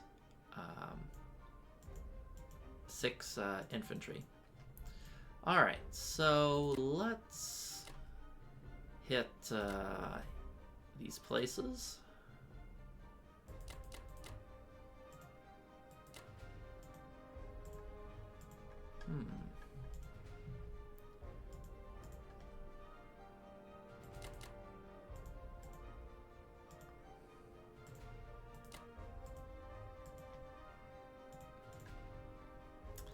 How much do I actually need to defend? Can I afford to send 2 infantry there? I guess. How many fighters will I have here after this? I'll have 3, 4, 5, 6, 7. Yeah, that should be enough. This guy goes 1, 2, 3. I kind of need to send all of these fighters to Vologda because I can't make it to Karelia otherwise. Okay.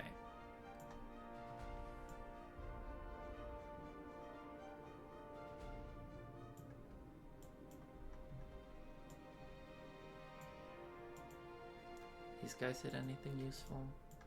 I guess these guys could also hit here, but I kind of need them for Karelia, so I'm going to hold them back.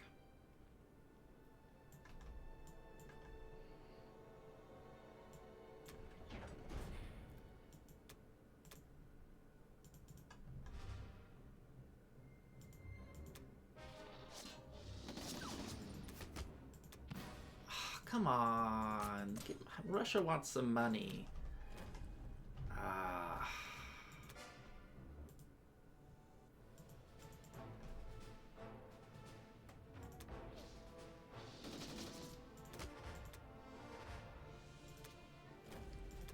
Well, we got that one, but that one wasn't as important because...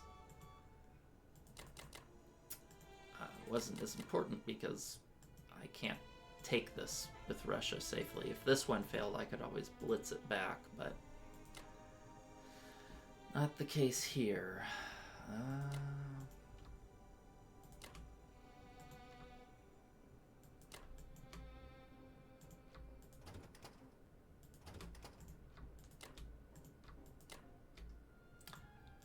I need to send 9 units there. That's odd. How did I get that little shift thing? I don't normally get that.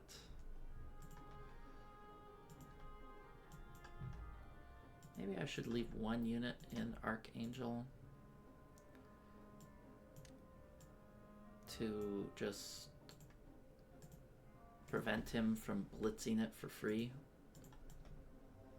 with Germany. Let's remember to send the transports back, because that would be a crying shame if I did not. I like where the sub is. It defends Alaska, but let's send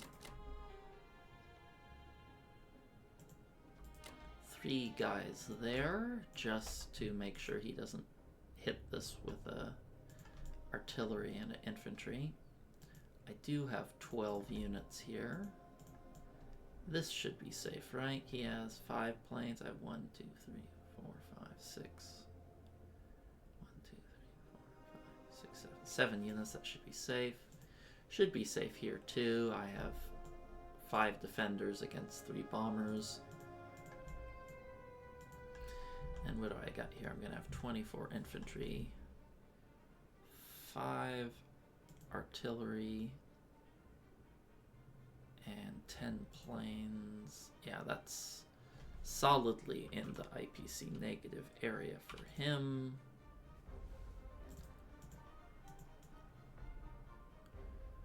And move on. I hate how he can trade Persia every turn because I have to trade it. I can't ignore it.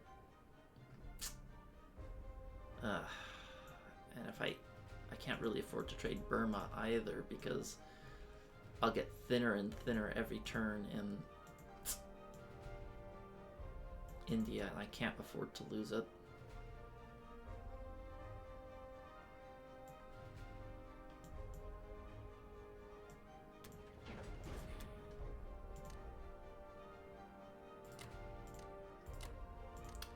Put the artillery there so they get to where they need to be faster. And it's on to the Russians. I'm at the point where I'm not going to even bother buying any more artillery because, let's face it, the time for where Russians are strong enough to counterattack has come and gone. So I'm just going to try to maximize my infantry gains. Trade with my planes when I can. I'm not going for Caucasus because I don't want to give Japan that complex. I can no longer fight him off if he wants to stack it, so I dare not take it.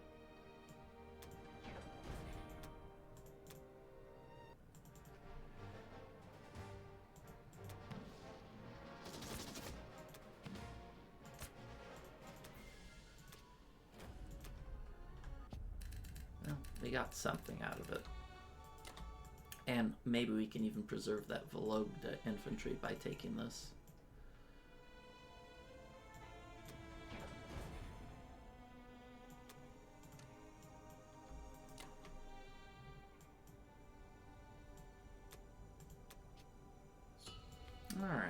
are we? We're getting closer. What's our income looking at?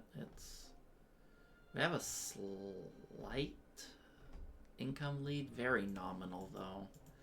I'm just worried though that he's gonna break India, and once that happens, our game's gonna start looking pretty shady.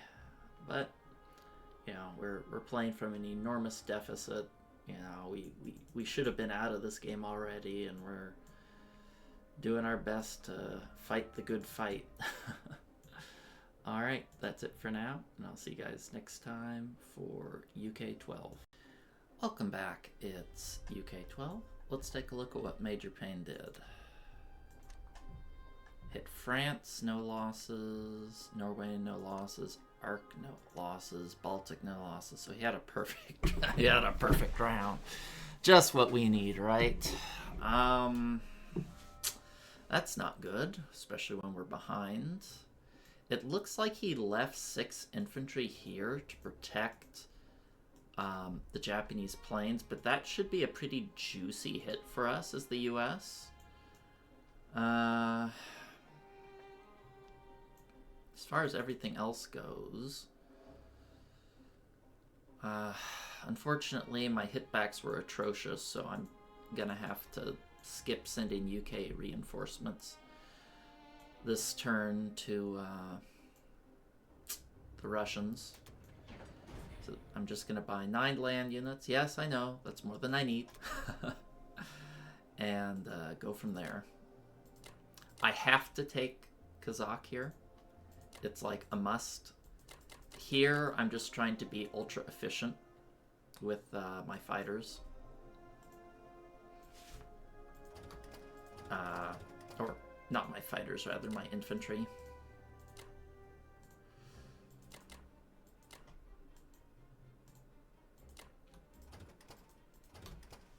It's not ideal, but it's what I have.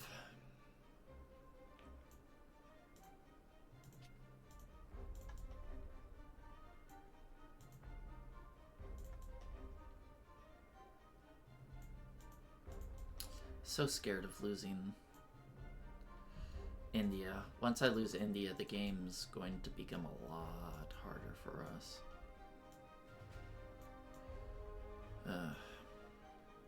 Maybe I shouldn't even hit this.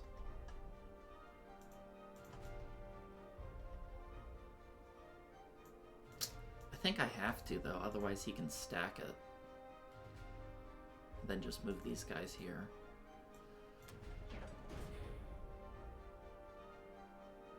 Not the best turn, but unfortunately we didn't get good dice last round, so here we are.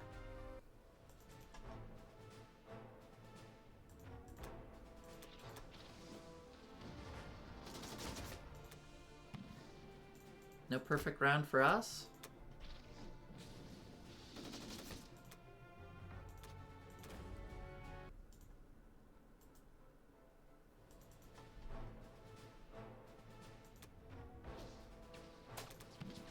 Ugh, I have to go again though. Oh god, these dice are terrible.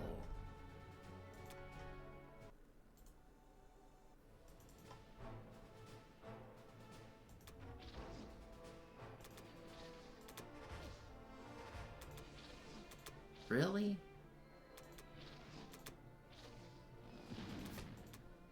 Okay. It's not giving me a lot of confidence.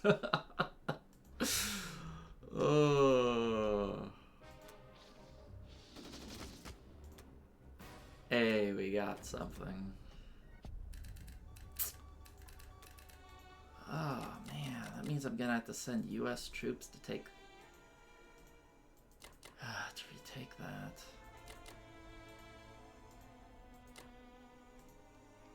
Want the bomber here to keep zoning him. Ugh.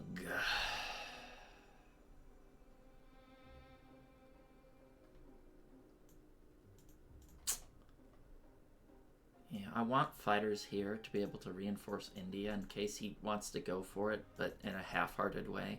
I don't know why he doesn't just dive down to Persia. That's exactly what I would do. Like, why is he buying tanks and trying to end this quickly when he's this far ahead? Like, these tanks are setting him behind these... How many tanks is that? 12? 14 tanks? That could be 28 infantry. Imagine if there were 28 infantry here. But, I mean, I guess I shouldn't complain.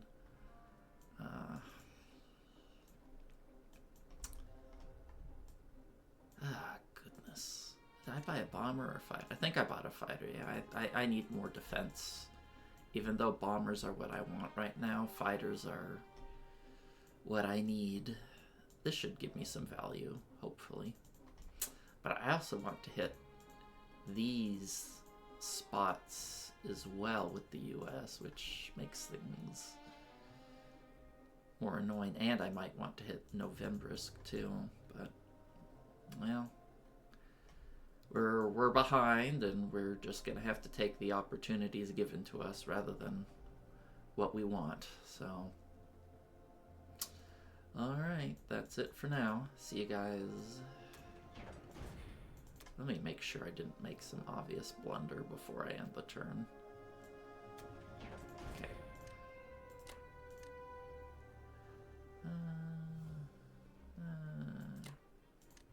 I have a lot of planes here. Alright. See you next time for USA 12.